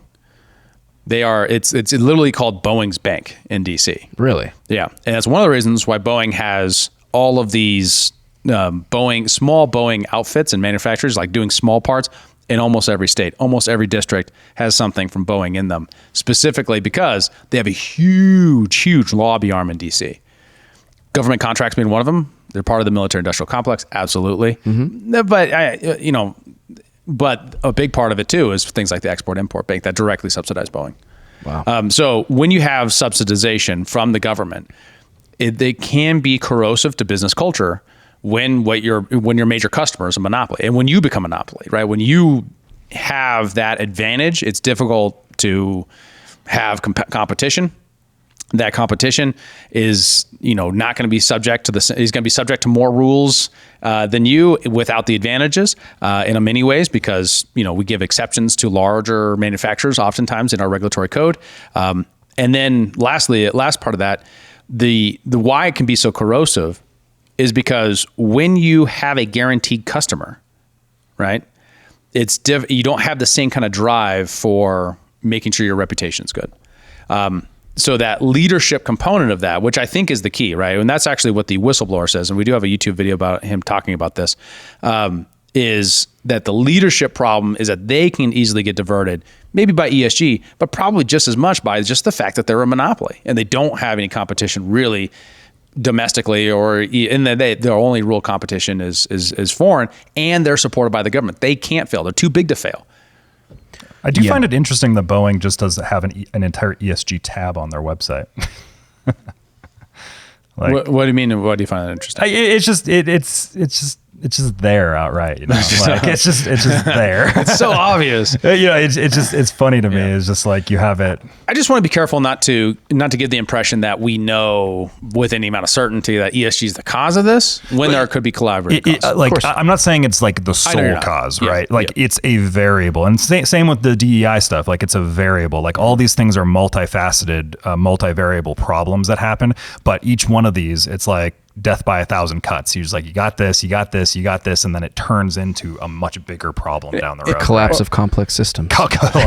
Well, and this is overly complicated complicating things. Is everything has to be categorized and put into these little things. You have a score for your social stuff. You have a score for your diversity quota. You have all these things, and over time, those complex systems end up collapsing, and they're unnecessarily complex, right? Like, they don't have to be like that. One question: after the death of 346 people, did they get a lower ESG score? That'd be interesting, right? So, like, if not, is that social?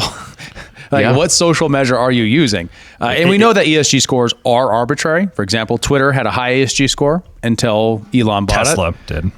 Tesla did, and then it dropped, right? Well, imagine the amount of jet fuel in the environment when a plane crashes. Also bad for the environment. Bad for the environment. Right. So we know these are arbitrary, but I mean, the real leadership problem is the question. Why are you laughing at me back there, Ben? It's just like so ridiculous. It's absurd, of course, but that's the point. Yeah, I know. Yeah, it's funny. You want to check that out, Joe or Kyle? I just want to do just a little bit from the whistleblower on his concerns and kind of where he finds the common cause, like the fundamental. Root of the concern is leadership or the lack of leadership.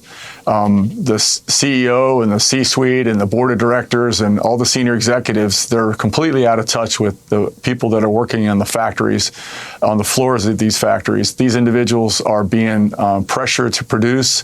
They're given unrealistic deadlines. The pressure is get the plane out the door, push, instead of let's make sure that airplane is highest quality possible. And, flight crews and passengers are expecting that. And unfortunately, we've seen at least 20 serious production defects on the 737 MAX since it was grounded. And the track record shows that you could be as confident as you want as the CEO, but he's out of touch. And unfortunately, that's putting passengers at risk. So he's on Capitol Hill today. What's a question you would ask? Go ahead and pause it there. So and I want to make this point, like, it's not just that you can change out the leadership. You have to change the incentives for the leader and the incentives for the culture. So when you look at things like their monopoly status, their subsidization by government, their protection by government, their ability to lobby and influence government, and then lastly, the over-financialization of everything, especially corporate America, that is driven by the monetary policy that we've had for almost 100 years. when you constantly create a low interest rate environment that is lower than what the market would otherwise put it at, that creates that perverse incentive to run all of your capital into the financial markets rather than into hard industry that allows for that sort of thing. Of course, if your only goal is short-term profits because you're constantly given the signal that short-term is the way to think, because that's what low interest rates signal to consumers and to producers, then you get this. You get the next airplane is what matters, not the long-term safety or rational calculation of the company. It's like giving alcohol to a teenager and expecting them to make good decisions, right? You just don't, you create a very short-term, very impulsive way to do the economy, as opposed to when interest rates fluctuate based upon the consumption habits of individuals, which is what we would have in a free market derived of the central bank cartel that controls our money. Then you would have a more long-term calculation about long-term profits because you would have savings that would then back up production. You would have an incentive to save, an incentive to invest long-term, an incentive to not buy and sell as quickly as possible to make the next little bit of gain because you can always over-leverage and then get bailed out. Instead, you would make safer bets and more calculated bets and longer-term holds that would then provide more a smoother ride when it comes to these sorts of questions. No pun intended. Yeah. That was a weird way to say that, but that was you good. Understand. That was good. So I blame the Fed as usual. CEO's not stepping down until the end of the year, though, right? I think that's what it was. So, like, what incentive does he have now? Not go to jail, probably. I guess, yeah. Yeah, but he's rich enough. He'll probably just buy his way out. Anyway, so I got to dog on the Fed for another episode. I've fulfilled my quota. We need to flip the days since we've dogged on the Fed counter back to 0. You need the equivalent of an ESG score for shitting on the Fed. Well, let's create our own social credit system here. That's a great idea for all three of us, and we're all competing with each other. Let's get like a whole matrix that we have to. I'll keep score. Yeah. You would, Fed boy. You would. Yeah, put it in our dossier. Go yourself. Okay, so if we're moving on here for our Easter episode. During Holy Week, there's been a controversy that has popped up in the internet kind of conservative space. And a lot of this is kind of jumping on the back of kind of what we talked about last week with the Candace Owens being ousted from Daily Wire. There's this dynamic that has formed around the phrasing "Christ is King" on Twitter. There's a lot of allegations that are being used that it's being used in an anti-Semitic way. So before we kind of jump into that, I want to kind of lay out the precursor of all this stuff. I think there's going to be a question that would be asked is like, why focus on this conservative infighting? Is this just drama baiting? Are we just kind of milking this thing? I don't think so. I think that there is a very important war that's going on for the sake of the future of right-wing political culture that will dictate the future of the right wing. And it is kind of being laid in with, and this is one of the aspects of that conversation, especially as we're watching the kind of professional conservative commentariat class all fighting each other, and there's a lot of revelations that are happening. There's a lot of lawsuits with other groups. There's all these things. We're watching kind of a cleaning house right now, and we're watching what is probably going to be, what does the next decade of conservatism look like, especially with the new generations. Mm-hmm. And also not even necessarily relating to the Christ is King controversy, but I think that this is kind of correct. Liam McCollum, friend of this podcast, he put out this tweet that the American right is fracturing. For too long, right-wingers have ignored the tension between the belief in limited government and the belief in foreign policy of empire. The right needs to reject this neoconservative aberration and return to the non-interventionism of the old right. I think that is I think that is a piece of this overall puzzle. And I think that this Christ is King thing is like kind of another piece, because we're talking about the future of the culture. Mm-hmm. So really quick, Kyle, for those that may not be familiar with the genesis, no pun intended, of the Christ is King controversy, Can you lay out how that first became a thing and what that was? Well, so you have a bunch of aspects here where we have a bunch of kind of right-wing political commentators. They're saying they're using it as a phrase, right? Just noticed that. But so an instance of its use was about 5 months ago. And this is kind of early days of the Candace v. Ben Shapiro beef. Candace made the tweet, "Blessed are the peacekeepers, for they shall be called the children of God." And she kind of goes into this whole thing, and she's largely talking about how she's not comfortable with the actions that Israel's taking, but she's not comfortable with governments kind of conducting genocides, right? And then she kind of puts down Christ is King. And this is the tweet that Ben Shapiro responded to: "If you don't like it, you can quit." Right? Which is, yeah. So kind of there's a value controversy within the Daily Wire over what's going on here. Mm-hmm. You also have people like, say, Andrew Tate, who, as a Muslim, it warms my heart to see the resurgence of spirited Christian declarations. Christ is King, and kind of talks about this, right? Real quick here, Kyle. There's an interesting time gap here. So like Candace does that, and it boils for a long time. Mm-hmm. And then just like around her leaving, maybe firing. He did say terminated. I don't know. We're still trying to figure this out. He said firing multiple times on the space, and we're going to play some of the stuff on that space. It spikes up again and returns in this major way. And then it becomes a debate about whether Christ is King itself is anti-Semitic, which is an interesting part of that. Yeah. So we have Jeremy Boring, who is the CEO of Daily Wire. He makes a lot of the like kind of hiring decisions. He's kind of the reason why the Daily Wire is what it is. Like he's kind of like the main guy behind it. It's not necessarily Ben Shapiro. Like Jeremy Boring is the CEO, and he puts out this big tweet thread. We won't read the entire thing, but it's how is saying Christ is King anti-Semitic? The same way anything becomes anti-Semitic when it's used for the purpose of expressing anti-Semitism. It's like asking how does a shovel become a murder weapon when it is used to murder someone? This isn't hard. A shovel is not innately a murder weapon. Saying Christ is King is not innately anti-Semitic. You kind of get the idea of where he's going with this. It's not necessarily that the phrasing of it is, but the way it's used. Because there are people online that are saying Christ is King, you dirty slur, right? Yeah, right. Like that type of stuff is going on right now. And a lot of it is tied to this Nick Fuentes character.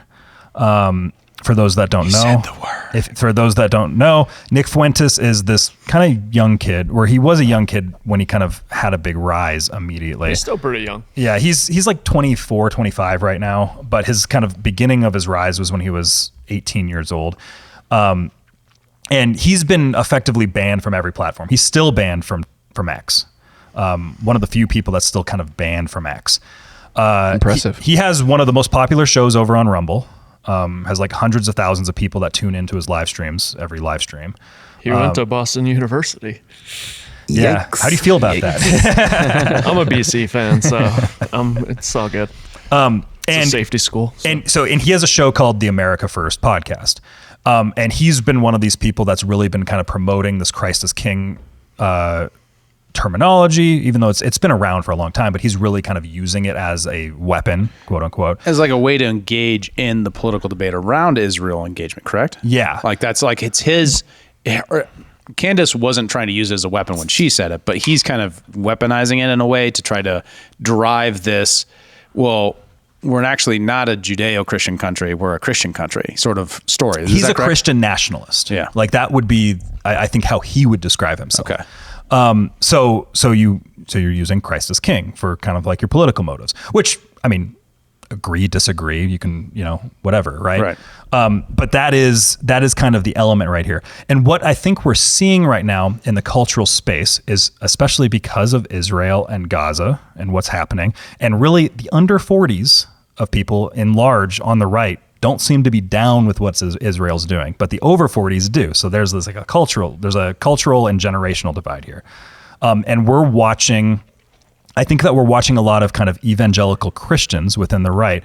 They're starting to kind of have this like, wait, Christianity and Judaism aren't the same thing, because it's kind of been they're kind of blended together culturally speaking. And there's a historical moment where that happened. It's the post World War II era. is where we start to introduce the Judeo-Christian values. That was never a terminology that was used prior to this. It came in the post-World War II era, and people are just like, wait, no, I'm a Christian. I'm not part of Judaism. Like, these aren't necessarily the same thing. But people are feeling like there's like a hijacking of Christianity that's happened because of the post-World War II era. And so there's like this resistance that's happening. And they're watching how there's all these prominent Jewish figures that seem to be really pushing for it. It's like, well, we need more funding. We need to do this. We need to do this. And within the conservative movement, and this is where the pushback is coming. So people are using it as like, no, Christ is king. And so the question is that anti-Semitic? Because you have these people saying, well, you're using it to kind of go against the Jewish power within the conservative movement. So therefore it's anti-Semitic. Because it's an ever-changing, always mutating definition, right? It makes Jewish people feel bad, right? It's like an exclusive argument about the nature of God that excludes some people. In fact, I think you sent me a tweet about that. That was like, because if you would have said Christ is my king, then it'd be okay, right? Because that's your thing. But because you said, no, this is the objective truth about the universe, now it's offensive. And now, if to Jews, it could be considered anti-Semitic. Is that the implication? Well, and yes, because one of the things that a lot of Christians are feeling, and I think they're right to feel this way, is we're kind of allowed to have like, there's a Muslim consciousness, there's a Jewish consciousness, but like, there's not really a Christian consciousness. You can go be Christian over there. Right. So it's like, we kind of like celebrate the diversity here, but like Christians, they're looked down upon, they're the laughing stock, they're the joke, right? And a lot of Christians are feeling, I think, bitter and resentful about that because it's basically been 80 years of that. And a lot of shaming towards being a Christian. So and now we're starting to see, like, this was an example of, I didn't have a clip of this, but there's this kind of Twitter space that happened that Lauren Chen put out where there's a debate among the right on this controversy. And I noticed a major theme that was happening in here is, for the last 80 years, we're only supposed to really look at Jesus' meekness, but we're not supposed to look at when he was flipping over tables in the temple. We're not supposed to be like, Jesus will bring a sword, like we're supposed to look at these Bible verses. We're not supposed to look at these Bible verses. Right. And so you're having this more like kind of crusader mentality that is starting to emerge and among these kind of like young Christian evangelical conservative right wingers. Right. Yeah. I think it's certainly intertwined with the sort of like resurgence of traditional values more broadly, right?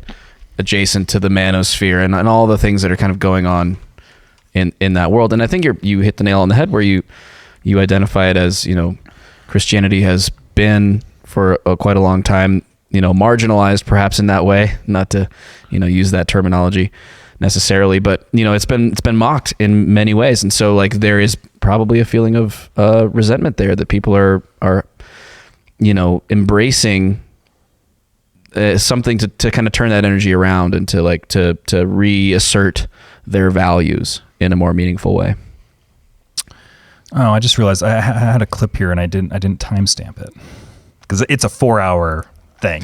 That's okay. Let's just watch it. Let's just watch the whole thing because there was a guy on the space. So Lauren Chen puts out this Twitter space, or she does this Twitter space for 4 hours where a bunch of people are debating on it. And there was this guy, Sovereign Bra, on there that I thought had, so on here, I replaced it with the YouTube channel. But apparently the link didn't stay. So, shoot. But there's a guy, Sovereign Bra, who really put out he really laid out, I think, the angst that people are feeling. And I'll kind of summarize it here. What he said in there was that, and he was questioning Jeremy Boring, who is the CEO of Daily Wire, is what it looks like from an outside perspective here is that one of the biggest conservative outlets in America, is when I look at you, it seems like you're Israel first before anything else.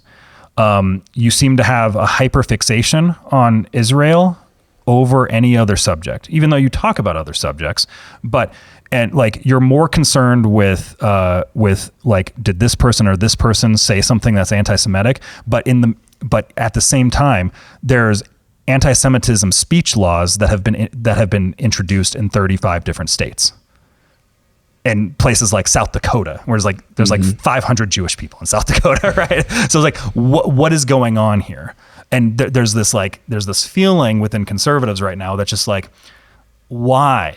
Why is this the big concern? Why is this like the only, like the most important thing that matters to you, right? Sure. And this is kind of where, and it's like culminating. There's just like more and more stuff where they're just like, we don't like this.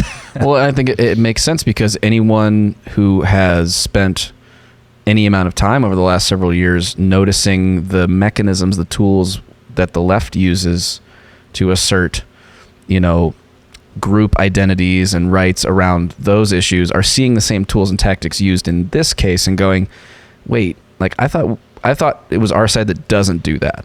Right. And so now they're seeing that and it's very uncomfortable. Well, they all built their brands specifically around the idea that they're the free speech platform, that they're the free speech absolutists. And then many of the same people, once Israel-Palestine conflict started up in October, and I think originally, like in the first few weeks, there was some grace periods as people were kind of like just talking emotionally, but are still advocating for the suppression of campus groups and campus speech and other kind of sorts of free speech suppressing issues that are completely out of step with the American tradition on free speech, where we let the Nazis walk through Skokie, Alabama, waving flags, being all kinds of terrible and awful, like legit real American Nazis, not just someone who's just edgy or makes bad jokes. Well, and there comes the added thing is you have these people. Somebody that was brought up in the space a lot was Dave Rubin. So Dave Rubin is this. Which I thought was very peculiar. Well, because Dave Rubin he came up as this guy who kind of left the left. He was on the Young Turks, started his own thing, kind of got really deep in with like Jordan Peterson, the Weinstein brothers, Joe Rogan, Ben Shapiro. It was like the intellectual dark web, right? And he wrote a book on we should just have debates and all this stuff. And now, ever since October 7th, he's like calling people to try to get them fired over Israel Gaza. So you're like, what happened here? So I guess, and I didn't listen to the first half. I got into it kind of midway. There's definitely some stuff that they're saying like, well, you're friends with Dave Rubin, talking to Jeremy Boring, and he's gay, and he's what did they say? He recently he surrogated a daughter. Yeah, he adopted boys. Boys. Did a surrogate adoption. And that's not conservative, but you're okay. So you're okay with that, but you're not okay with conservative dissent on Israel. Why is one okay and not the other? Which I think from the conservative mindset it totally makes sense. Like I could see that. On the other side of it, largely Dave Rubin has been like a celebrated success of the right of saying, hey, we're not bigots. We really care about the content of your ideas and character, not what you do in the rest of your time. So they kind of like cultivate this libertarian, like do what you do sort of mindset, and then until now, and then it's like, but you should have this whole time. But this has been a criticism of him for about 2 years. Like he's kind of fell off in the public eye in a lot Jeremy? of ways. No, of Dave Rubin. Yeah, because he's gay. No. It's just like he has kind of been plummeting over time. Okay. Yeah, like from a viewership perspective, because one, his stuff's become a lot less interesting, I think, in a lot of people's eyes. Sure. But two, it's like it starts to feel like a grift to a lot of people because of like, okay, you kind of came in on this bandwagon with everybody, but now you're kind of like taking weird positions here. And I actually think a lot of it is because of his blatant support of DeSantis. I think a lot of people turned because of that. Okay. But this is also another area where there's kind of a lot of the DeSantis original support kind of came from a lot of these hyper Israel lobbyist types. Oh. And so people started to kind of dig into that more. So there's like a tribal identity. There's like the true Trump, kind of Republican versus like the more DeSantis dissenting Republican. Yeah. But a lot of it is because the Jewish lobby. And this is where a lot of the... Why would they be upset at Trump? Why would the Jewish lobby not like Trump? In what way? I mean, the Abraham Accords were a huge win for them. I mean, like Trump is much more, I think in the eyes of the right and the dissident right, Trump is much more passively pro-Israel versus being like actively pro-Israel, at least in kind of a rhetorical sense. Right? Okay, so the evidence for that, at least, is that I think he just doesn't care that much. Yeah, right? I agree. Actually, and then you have like Kushner kind of doing a lot of the actual stuff when it comes with and it, his rhetoric, which is his son-in-law. Yeah, which is Right. his rhetoric there was particularly disturbing with the make Gaza into a parking lot and that sort of stuff. But additionally, or into real estate for purchase, but rather additionally to that, what he said this week, which was, hey, you guys got a war, you got to finish it up quickly because it's really looking bad. You know, that sort of rhetoric shouldn't be coming from the right, from their point of view. It's very disturbing for them because it's like any amount of America telling them what they should and shouldn't do with their war has been met so far, from my perspective, when I can see, with a lot of defensiveness. And like, how could you possibly tell me what to do when he's got... he just says it right there in front of him, and they're just going to go, oh, okay. Yeah, Trump also kind of made a comment that Israel's actions are pushing more anti-Semitism. Because like there's more reason to be anti-Semitic or at because least, of this, right? Or at least, was it anti-Semitic or more anti-Israeli? Was it anti-state of Israel? It's an ever-changing definition, Dave. I mean that seriously. It's the same thing to a lot of these people's eyes, right? I was understanding as like Israel's losing support in the global stage, right? Which is obviously a reference to the UN, which interestingly, the UN, despite America just abstaining, passed a resolution basically calling for a ceasefire this week. So like he would be accurate in that. And then he said he got the Golan Heights, and it's a very expensive property. And I was like, what? He's a real estate guy, and obviously, I don't know. How do you justify? Golan Heights. It's kind of a weird thing for him to say. But it was very strange. Yeah. Whatever happened with the South Africa thing looking into Israel for genocide? Is that still like ongoing? Yes, that's going to be years before it's done. Jesus Christ. Yeah. Everything moves slow. Yeah. I mean, sorry, not Jesus Christ. I don't know. You can say not during Holy Week, bud. Not during Holy Week. So here's another. So there's a point about 3 hours into the space where Jeremy Boring, CEO of Daily Wire, comes on, and also Nick Fuentes is there, and there's like kind of a conversation that happens. So there's a bunch of dialogue that happens around here. That's like, okay, why did Candace get fired? Because again, from our perspective, kind of looks like there's an ADL hit piece that goes out on her, and then 24 hours later she's gone. So like, what's up with that? So here's a piece from that space talking about the Jeremy Boring stuff. It's a publication, right? We publish, we curate. I pay people to speak. I'm not just a platform where everybody can kind of build their own account and say the things that they want to say. I pay people, and I'm not going to pay people to say things that go beyond certain lines of what I believe. Why would I do that? I didn't get in this to get rich. I got in it when I first got started. I was doing this for nonprofits. I never thought I'd make more than I will say, look into those nonprofits. $100,000. So why would I have done all the things that I've done if I didn't actually have a core set of beliefs? And why would I pay people to say things through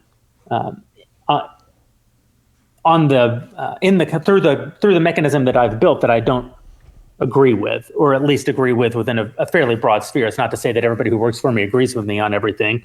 We employ Michael Knowles, for God's sake. But very broadly speaking, people who I believe that what they believe is within a framework that I also believe. But don't you, I guess that's the core of what Chief Trumpster, I think, is trying to get. You call Dave Rubin your friend. Dave's nice guy. When asked about Israel's actions in Gaza, that is apparently so contradictory to your own values, you can't name a single person that is not an anti-Semite who would believe that. So it kind of seems No, that's not fair, Lauren. I can't name a single person who isn't an anti-Semite who does believe that. Isn't the same as saying that I couldn't.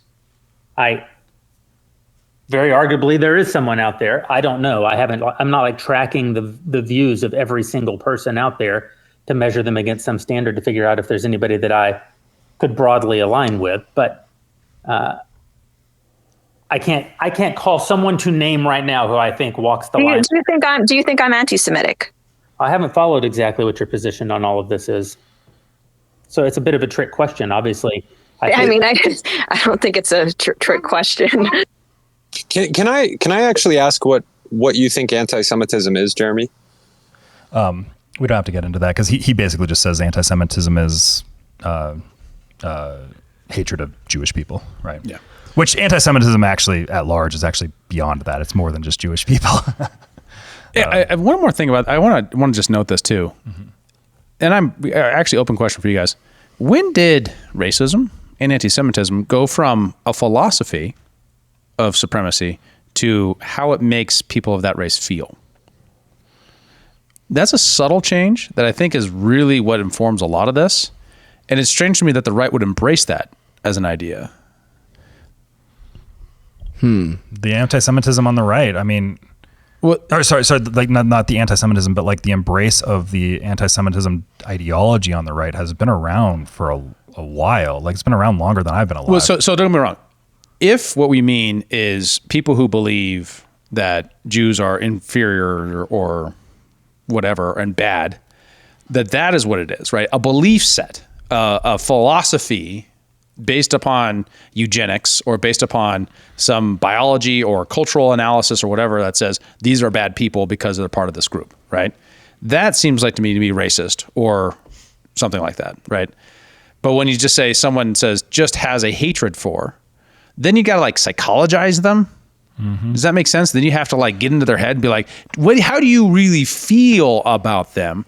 And what if they feel nothing of good or bad? Right? They don't hate nor whatever, but they have legitimate concerns about something they've experienced. I don't know what to call that. I don't know to call that racism. Does that make sense?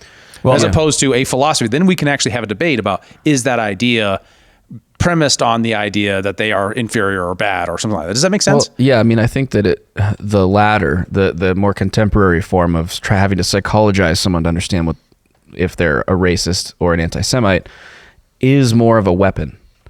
Whereas the first is like, it requires that person whom you're calling a racist or an anti-Semite actually espouse direct views that support that claim, right? Right. In the latter, like it's basically saying, oh, because you did some subtle thing or you said the wrong thing, I can just label you this thing wholesale without really actually having to grapple with your ideas, right? Your stated beliefs and values. I can just assume that you are and throw you out as illegitimate. Well, and don't get me wrong, like there's like a politeness thing there that I'm totally on board with, right? If you say something offensive and you don't mean to, and you're like, you're not trying to be offensive, but you're trying to accurately describe something, and someone says, hey, that's lame, that kind of casts me in this light that I don't think is accurate, and that's kind of a jerk move. Okay, I apologize, and we move on, right? But once you say like that means I believe something about that group of people, then it's weirder for me to apologize, right? Because now I have to apologize for something I don't believe in. Correct. Does that make sense? Like Yeah. it's no longer like am I being rude or not question, or am I being generous or kind, or there's some like virtue ethic that we're debating around about how to engage in a conversation. Instead, it's like, it feels like I have to reject a false statement about what I believe, which enters a whole new place. Well, victim ideology will always try to use victimhood as a weapon.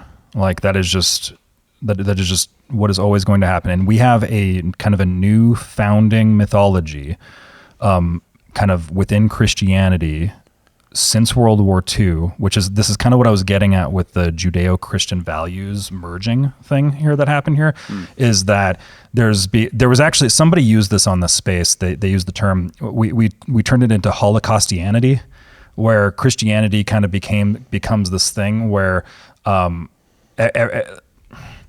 because of the blending of Judaism and Christianity that happened, and kind of like the bringing down Christians in order to kind of give like Jews a safe place to hide, just because I think they're scared and there's a victim, and we're creating this, there's this narrative where there's like this really unique evil that happened. It's a unique evil. Like right. Pay attention to those words. Which makes sense for the Barclay. Yeah, with the Barclay stuff, right? Yeah. It's like everything is a very unique evil, which means it's a unique victimization too. So it's like a super special, hyper-focused victimization that's different than all sorts of other victimization.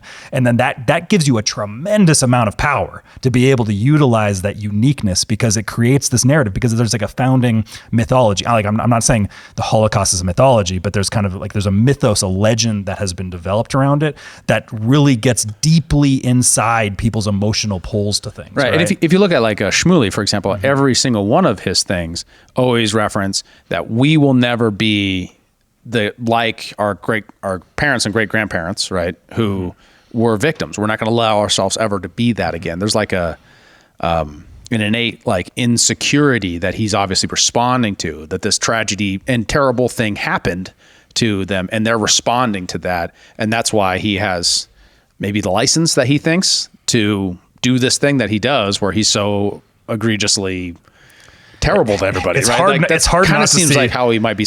It's hard not to see Shmuley as an op, right? Like if you just like, I follow him on Twitter. Yeah. Like I followed him for a while on Twitter, and the amount of stuff, it's just like everything you are doing is making people hate Jews more. Like everything you're doing. Well, that aside, but I think it's a good demonstration of maybe the underlying psychology. I think I remember seeing Dave Smith talk about this as well, where there's like a part of that culture that's like that. I don't know. It's foreign to me. I'm not Jewish, and I don't. Well, and I don't really have that sense. Sense of that. Here's also the thing historically too, and this is the interest. This is why the Judeo-Christian thing is so interesting, is because historically Christians and Jews just never really got along anywhere. There's pockets of where they got along, but like the history of Europe is Christians like expelling Jews away from their cities and things like traditionally speaking, Muslims and Jews got along way better. And it's like when World War II happened, everything flipped. It's like, because like Jews actually had it quite good under the Ottoman Empire.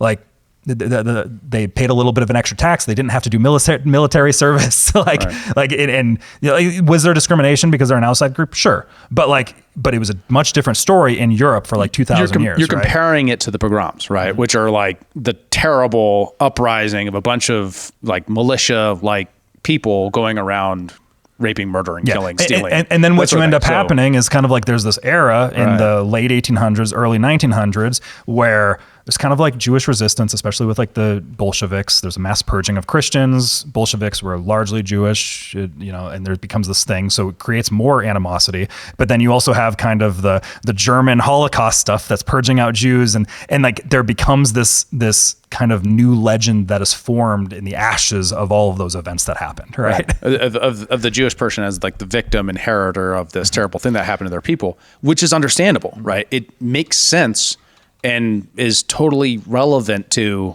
the way people feel about the creation of the nation state of Israel from the perspective of the Israelis. When we covered the Israel-Hamas thing, everything has to be put into the context of the Europe they had to leave because of the intolerance of Christians in those areas that created a lot of these circumstances that they reacted to. For example, a great one against the Nazis, for example, or the anti-Semites who exist today, who say, they control the banking on these various different sectors. Well, why is that sometimes true that they're overrepresented in those areas? Well, in every single one of those cases, when you look at the historical data, what you find is that they are that way because certifications by the crown in those countries wouldn't allow them to be parts of other parts of the economy. So they specialized in those areas, being middlemen, being banking, being in finance. Usury laws actually created the situation that banned interest rates, that made it so that we had to have a black market interest rates. That would itself create more Jews in banking because usury laws weren't a guiding ethos for them, right? And then later Christians then complain about it, that the fact that they're in those professions, right? So it's one of those things that even if you just say right, the fact that is true, right? You're kind of dispelling this as a grand cabal conspiracy to those people, and I think they're absolutely on solid ground when they do that. The question is whether or not you should be able to criticize the state of Israel's actions as a government without being accused of being an anti-Semite, right? And then even worse is saying Christ is king, an anti-Semitic trope. I kind of agree with Jeremy in a sense. Yeah, you could use it in a total way. You gave an example. Christ is king, whatever. Yeah. That seems like a very and that's the thing is people are pointing towards that stuff, but there's also a wider cultural phenomenon that exists here because you can very easily, this is where left brain versus right brain kind of comes in here, where you can very left brain just be like, well, there's an example of this, but when you're doing that, you're ignoring the broader sweeping trend that is happening, which is wide scale cultural movement, right? And are people going to use it negatively? Yes. That always happens. Right. You can, but in a lot of ways, also just trying to hyperfixate on the times when people are using it negatively. That's another weapon as well, right? Because mass movements are always going to have problems that end up happening, right? Right. Well, so a part of this is like when debating it, should you? I mean, just the fact that Nick Fuentes also uses it doesn't mean that someone can't use it in the other declarative way, which is to say, I'm not. This is what I think.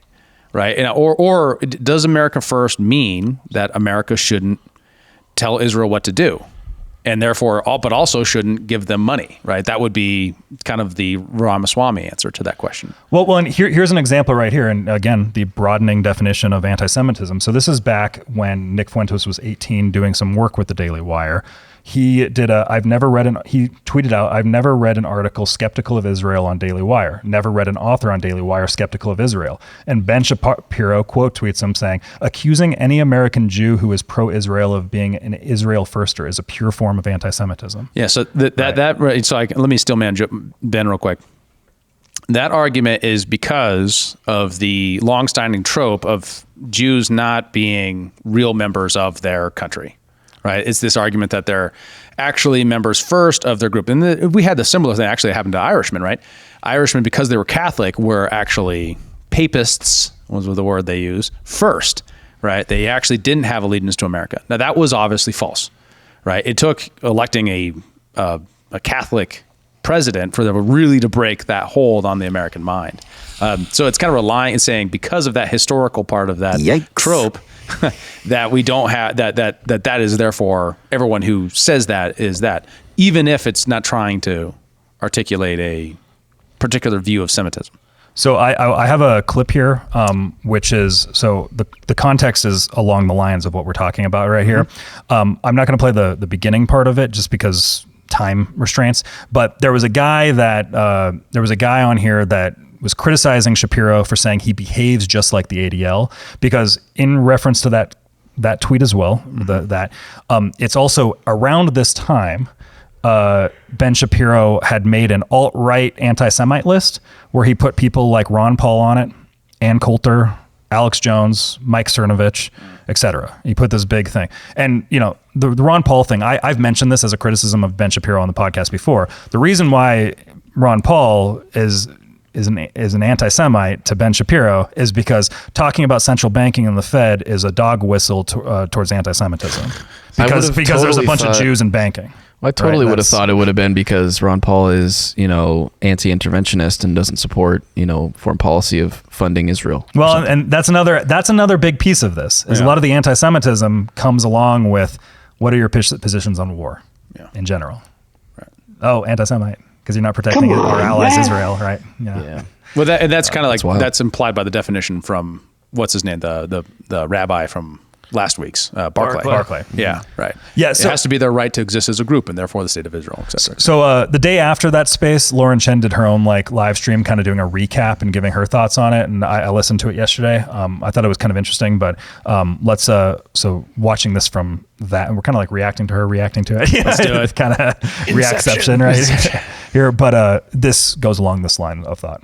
This is the type of behavior that Andrew is talking about when he says Ben is like the ADL. So Nick Fuentes, and this was in 2016, okay, long time ago at this point, like 8 years ago, almost. He's replying to something. I've never read an article skeptical of Israel on Daily Wire. Never read an author on Daily Wire skeptical of Israel.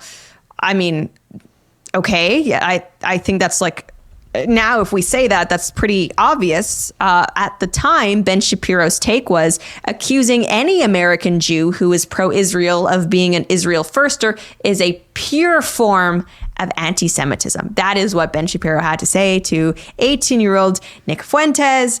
I do think that was uncalled for. That was wrong of Ben, who has millions of followers. Like, even back then, one of the biggest names in conservative media, to launch that smear against some kid for correctly noting Daily Wire doesn't platform criticism of Israel. And, he talked about this on stream, but like that interaction and also the actions, I think specifically of Cassie Dillon, who, if you're not familiar with her, huge Zionist. Apparently they were friends, and it was like her actually who started saying, Nick, you can't question Israel. And then when he started doing that, she apparently, Nick says, was feeding like these left-wing organizations clips of Nick to kind of like undermine him. Crazy stuff. And I think this is mafia behavior. This is not, free marketplace of ideas type of behavior. You don't have to think that Nick was right, but an 18-year-old, really? Pure form of anti-Semitism. And especially now that we know, we'll get to this part, that the Daily Wire, it's true, they will not platform criticism of Israel. It's gaslighting. So the reason why I think that's kind of important to understand that context. So we're talking about Nick Fuentes as this hyper banned individual that happens everywhere. You have this moment where, coming from people within the Daily Wire that are essentially feeding information to left-wing organizations about Nick Fuentes, and then you start to get this media hysteria around this 18-year-old kid. Like, this is like a blowback theory moment, right? Where it's like, you created the might of this kid as being this kind of prominent figure, and also this prominent boogeyman and all this stuff. Like he was kind of created as a blowback because of all this like anti-Semitism. Like, this is what happens, is like a lot of people will end up getting stifled, but now the big boogeyman enemy is somebody that you kind of created, right? Mm-hmm. Because of your actions. Like, he would not be as popular as he is right now. And there's actually another important context. If anybody's ever heard, if you're involved in right-wing internet culture, there's this term called the groypers.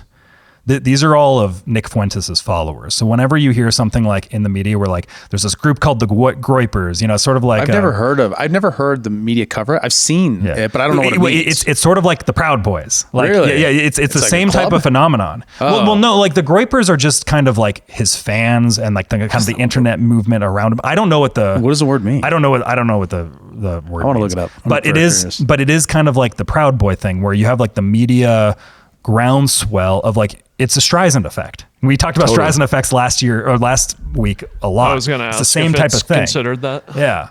And then you have all these people and they're just being like, that is weird. Why do they have so much influence on conservative politics? Well, that is weird. And then they end up going down the rabbit hole, and you're feeding people to him. Like, you who are saying he's so bad are actively being the ones that are feeding him followers, right? That's actually how I started watching Rogan, was during COVID, when he got all the media backlash about the medicine he took. I was like, all right, well, like, I kind of want to check him out now, like, to see for myself. Basically. Yeah, when you see CNN putting a green filter on him, right? Being like, oh yeah, he's COVID, all that stuff, right? Like, then you end up being like, okay, you're lying to me. Yeah. Totally. Right. Speaking of which, the FDA just got beat in their lawsuit. They had to pull down the anti-ivermectin horse paste posts, which is great. So, sort of. Doesn't change the fact that they still killed a bunch of people by doing that. Oh, so Wiktionary? Free dictionary. Wiktionary. That site is a site that is designed to expose people as anti-Semites. Oh, interesting. That site is that site. They claim. Yeah. I'll give. Okay, first I'll give what they say. Then I'll give us how they describe themselves, because someone put in an Urban Dictionary version of it. Well, it's pretty obviously written by one of them. Is a common hypothesis to bring goy, meaning Gentile, and groper, sexual assaulter, together.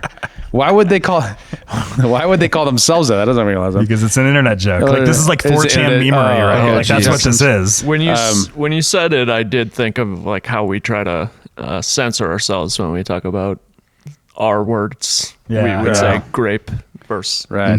Alternative lettercase group. And then the Know Your Meme has one about it, which is just about the large green internet frog. Right. Pepe. Yeah. Pepe. But it's a specific other, like, Pepe, where he's extra chubby, I guess. And yeah. And then lastly, the Urban Dictionary, a friendly individual who prefers to relax, read, and drink tea. Groypers can be characterized by loving their friends, no D or I, their country, animals, and God. Groypers are very well versed in history and have no trouble questioning established historical or political sentiments when facts, logic behind them are proven to be false. They're easily identified by their obese frame, green skin. Oh my God. Are closely related to Pepe. Oh, so that's how Pepe became a symbol of white supremacy or anti-Semitism or whatever. Yeah. A lot of that happened prior to Nick Fuentes' emergence on the thing, if I remember the timeline of that. But yeah. So they adopted it for that reason. Yeah. Well, because it kind of comes into like, I actually think that goes more into the Milo Yiannopoulos stuff, because Milo, this was, when you think about this, Nick is like 18, right as like Milo Yiannopoulos is at his highest, because we're talking 2016, so it's the emergence of Milo Yiannopoulos, Mike Cernovich, people like that on the scene. Jack Posobiec, that's when he kind of emerged, right?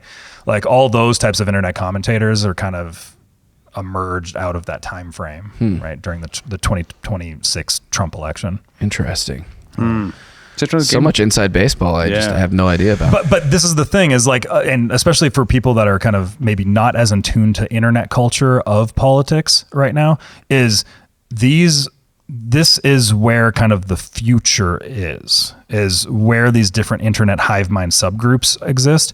These are the future factions of American right-wing politics. So it's very important to understand what is going on with these different figures. Like it's the same thing, like, you know, like Lauren Chen has like 500,000 followers, but like a lot of people probably don't know who she is, but she has like a massive following, you know, or it's like, I had no idea who she was. Yeah, exactly. And you know, she was involved with the Blaze and stuff. Yeah. I know Dave Smith is somebody that we all know, and he's kind of like the most prominent libertarian commentator, right? And he's, you know, been kind of a central part of a lot of the Candace Owens things recently. His name gets evoked a lot. But like a lot of people don't necessarily know who he is, but he has a massive following, because what matters is those are the most engaged people in politics right now, especially with the youth. Yeah. So like those most engaged people are the ones that are going to make the most important impact 20 years from now. Totally. Right? It's not necessarily just like the passerby Fox News watcher, right? Those are passive consumers of politics, not necessarily active consumers. For sure. Where does Steven Crowder fall on this in this landscape? Well, I know he's going through some things right now. That goes into another thing here is, so Steven Crowder, again, another piece of shit aspect of another aspect. This has frankly been something that's been known for like 6 years, but it's just like in conservative commentary, you're not really allowed to talk about it. And now it's like everybody's allowed to talk about it. Is so a former employee of Steven Crowder's, Jared Monroe, his kind of tag name on the show, if you watched it back in those days, it was Not Gay Jared. And it's kind of like it's kind of a part of a joke of the whole thing. He was kind of like the sidekick to Steven Crowder on Crowder's show. He is currently kind of in lawsuits with Steven Crowder, basically alleging that Crowder is using NDAs to cover up illegal and abusive activities. And a lot of things like Steven Crowder, it's kind of like a P. Diddy situation. Like it's like a more tame version of the P. Diddy situation. I mean, are these, first of all, what is he accused of in that frame? But also, is there any substance to it? Is there proof for it? So what we have here is, so when people get let go of these entertainment outlets, typically, because that's what these conservative outlets are, is entertainment outlets. There's often NDAs that get associated with them, and it's like, and part of Jared's NDA was, one, he left right as he had a kid, and I didn't want my kid to be part of this environment. Sorry, I just burped cut that. He's like, Come on, man. He's like, I don't want my kid to be a part of that environment. I'm leaving, you know, I'm exiting politics, whatever. But a part of his clause for leaving is you can't work in comedy anymore. You can't talk about anything that was happening with the Louder with Crowder. You can't, you know, and so on and so on. But I mean, to my understanding from the video he put out as well, it wasn't just that. It was like, you can't work in media, like, which is his profession. Like, he can't use his skill sets to earn money for his new family. Yeah. Right? Which well, is a problem. I think it was specifically like comedy, I think is more so, because he does have like a show now. It's not like widely viewed or anything, you know, as he exited. Sure. But you've also had a lot of these other people, and there's been a lot of other controversies around Steven Crowder. So after Not Gay Jared left, you have guys like Owen Benjamin and Dave Landau that kind of joined, and these are comedians. Owen Benjamin, again, somebody kind of like Nick Fuentes, got canceled everywhere. He got banned from everything. And frankly, had a lot of his jokes stolen by people like Dave Chappelle after the fact. Like if you guys remember the Dave Chappelle trans controversy with his special like several years ago, those are like basically word for word jokes from Owen Benjamin. No kidding. But it happened like 3 years later, so it's like it's a little bit more acceptable. The Overton window has shifted, but Owen Benjamin got banned for those types of things. Interesting. Right? So you end up having this thing, and then he basically just moves on a farm and lives in Idaho now. Right. But he was working for Louder with Crowder, and he left saying and basically saying all this stuff that happened with Jared. And so these things have been out there. And then Dave Landau later on also left, and he was saying that abusive work environment. Crowder is basically like a dictator in there. He's very mean to his employees. He's he will actively say things like "I control you." You know, like when he chatted with Michael Malice about it. He talked about how Crowder has this yellow light that he can activate from his desk, which he will turn on to indicate to Dave to like shut up because he's like taking too much airtime. Whoa. Yeah. Pretty interesting. Well, and I actually have a clip. I actually have a clip from that Michael Malice interview right here, which is Dave Landau talking about that. So I just text Steven and said, "Hey, I just talked to the showrunner. I just want to make sure it's still cool that Matt comes in." And he texted me something back along the lines of, "What's done is done." I said, "What does that mean? It's your show," which is ironic. That's what he said. And my phone rings, and I don't want to go greatly into the conversation between us, but it was. He's like, "Do you still want to be on Louder with Crowder?" And I said, "Not at the moment." And he starts going off on me, and now there's a ton of people in my apartment who can hear it. Wait, he's literally raising his voice? He's screaming at me. Okay, so literally raising his voice, not just being stern, like to the point where it's audible. It's audible, yeah. Yes, okay. Yeah, it's started stern, but then it got into telling me that he owns me, and in those words. Yes. From where I'm standing, even if only a fraction of the apparently that's a Lauren Chen clip right there. She's all over it. She's everywhere. She's everywhere. But then there's also not just that. There was video footage of security footage from Crowder's house that his wife released like a year ago, if I remember right. I can't remember what the time frame was. It's probably 2 years ago. Well, the footage was from COVID time, but I think it got released last year. And she went through a divorce with him where she's pregnant during COVID, and they're kind of like locked down in their house and all this stuff. And he's saying things like, "I will fuck you up," and like he's like being very aggressive with her. It's very, so like these are the kind of dynamics that are in place with, I think, the Louder with Crowder stuff. And actually, I believe as we're recording, I know I saw the CEO of Louder with Crowder. A lot of these CEOs doing things. Right? Yeah. I saw him quote tweet Jared Monroe's thing here saying, "Well, you forced us to play our hand. We're going live at 10 a.m. to, like all this stuff." Really so it's like right now while we're recording this. So nice. So like we're watching this like interesting cleaning house. I think there's like a purgings that are happening. There's a cleaning house within the conservative right. And, it's just interesting to see where all of this is going to end up going, because I think we're going to see kind of a new emergence of who the conservative commentators who are like the go-to people. I think we're going to see a new emergence of that over time here. I feel Queen C. I feel a center of power developing at this table, you guys. I just want to say. A long ways to go. All right. Well, I think that was a great show, you guys. Anything else we want to opine on before we close up? Going once, going twice. Go outside, take a walk. Everyone chill out. That's right. Well, remember, take it easy. Here's the thing. It's like people will say that, but to be honest, I think if you don't engage in this, you're going to have no sway over the future of the conservative right.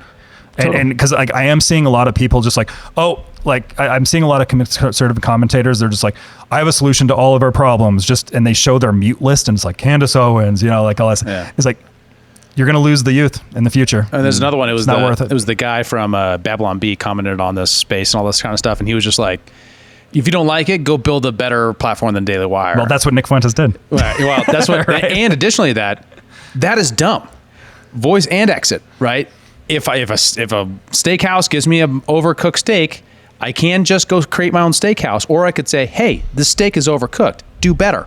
right? And people saying that to the Daily Then you Wire get saying, banned for life. hey, what it means, you aren't the arbiter of what it means to be conservative. And conservative to a lot of conservatives mean we are not, the United States does not owe Israel anything.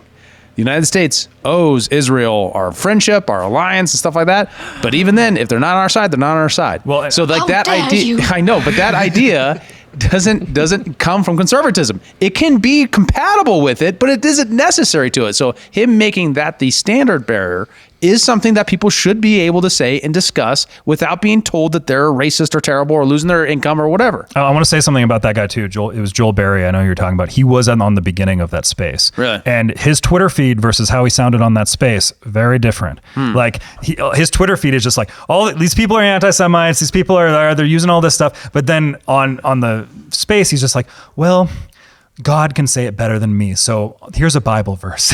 Like it's just like, it's a very different tonality here. And it's just like, it felt manipulative because it's just like watching the way he was in text form versus the way he was in voice form, where it was like there's two different people talking and like the tactics and their approach to the conversation. It felt icky to me. So overall, I just want to just note this. I think that there is, I agree with Kyle that there is some disruption going on here. It has to do with the fundamental question of what our foreign policy is and reconcile that. I think Liam is absolutely right. And there has to be some kind of question, someplace we have to get to, where whether or not America's support as Israel is worth it should be up for debate without words killing off the debate. Because then you can actually reconcile the differences. But until you're just shaming your opposition out of existence, you can't do it. And that's coming from somebody, if you're a Zionist, you need this to happen.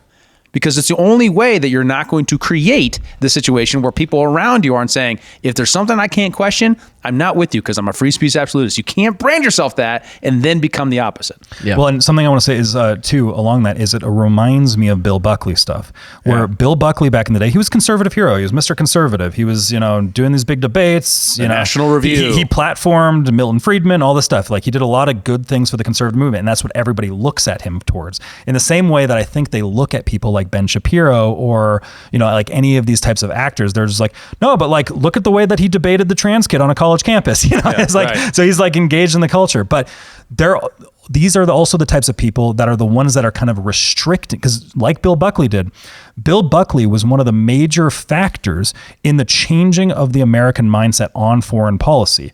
The right used to be one way, and then they became another way. And then it's like, and then Bill Buckley was saying, sometimes you got to embrace a little communism to fight communism. And he's basically, or like you have to embrace a little socialism to fight socialism, right? And it's basically, well, we need all this extra military spending to fight, and it becomes this thing where you're like, oh, there's a mind shift switch that ends up happening with the conservatives right now. And it feels like we're in that mind shift switch right now, because you have people like Ben Shapiro who are really dominating allowable conservative thought.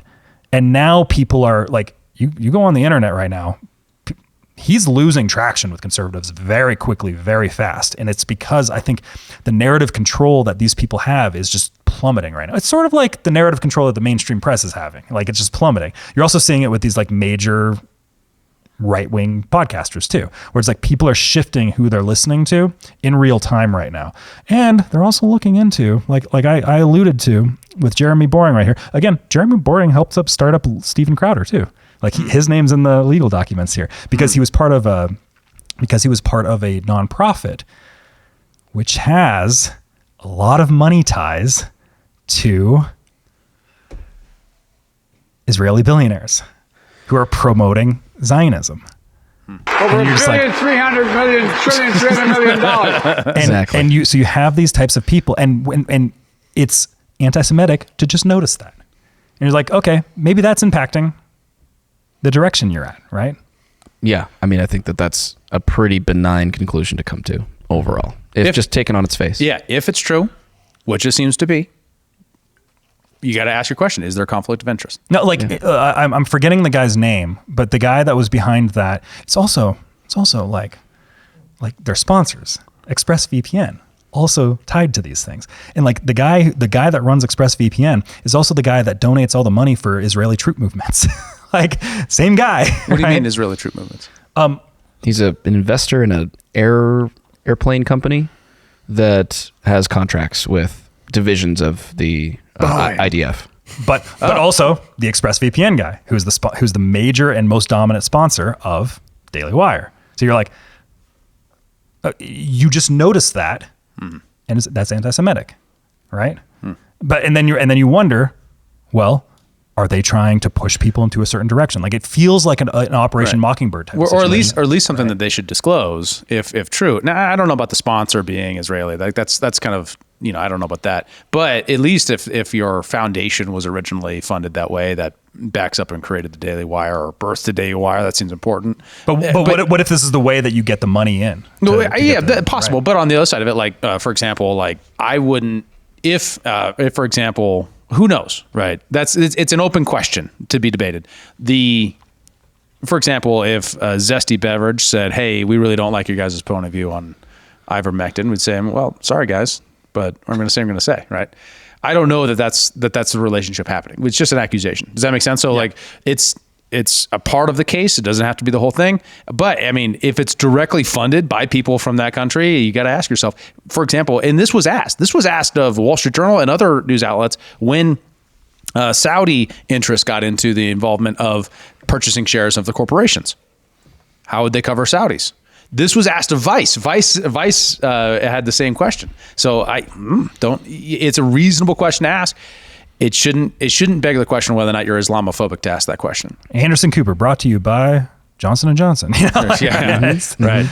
Now take your vaccine. Pfizer. Right? Right. It's the same type of dynamic, and it's going to sway you in a certain direction, right? Yeah. At least try. Whether explicitly or implicitly. Yeah. And I think the real question is explicit or implicit, right? Right. And if it's implicit, the question of then is, what is your integrity? And have you earned the trust of your integrity? And I think they're losing some by doing this tactic. They're losing their ability to claim we're the guys who are here to talk about what's real, to engage in honest and open and faithful dialogue. Well, once you start calling your other side names in order to shut them up, it doesn't work anymore. You have to engage honestly. And Jeremy Boring said on that space that he would not. We're never going to get on the Daily Wire because we talked about this? Yes. Man. Yeah. All these people kind of like lost their Daily Wire pass. But Jeremy Boring on that space was asked about, he was basically asked if your perfect conservative was like, you're in negotiations with like the perfect conservative, but he deviated with you on Israel Hamas. Would you hire him? Or Israel Gaza? Would you hire him? And he said no. He's basically like he said it'd be like hiring someone like a conservative that was pro-choice to him. So like that's how deeply. Which actually there's a lot of like big conservative commentators that are pro-choice. So like this might even be more of a third rail than that, right? Wild. It's a strange place to be in, right? Yeah. Because what is a conservative is a definition that is changing. That is under evolution right now. We're watching it happen real time. Yeah. Well, we will. About the greater good. The greater good. Greater good. Hopefully, we have brought you some greater good today. Thank you so much for watching. Don't forget to join us next Wednesday, April 3rd. We will be coming to you live from the Timberline Lounge, 7 p.m. Mountain Standard Time, 9 p.m. Eastern, for some fun stuff. It's going to be interesting. Yeah. It'll be interesting. David Rand, Kyle Mack, Bennett. My name's Joe Sheehan. Thanks for watching. See you in the next one. Thanks for tuning in to Human Reaction. Help us fight internet censorship by liking, commenting, subscribing, following, and sharing the show with your friends. To find us around the internet, visit linktree.com/humanreactionpod.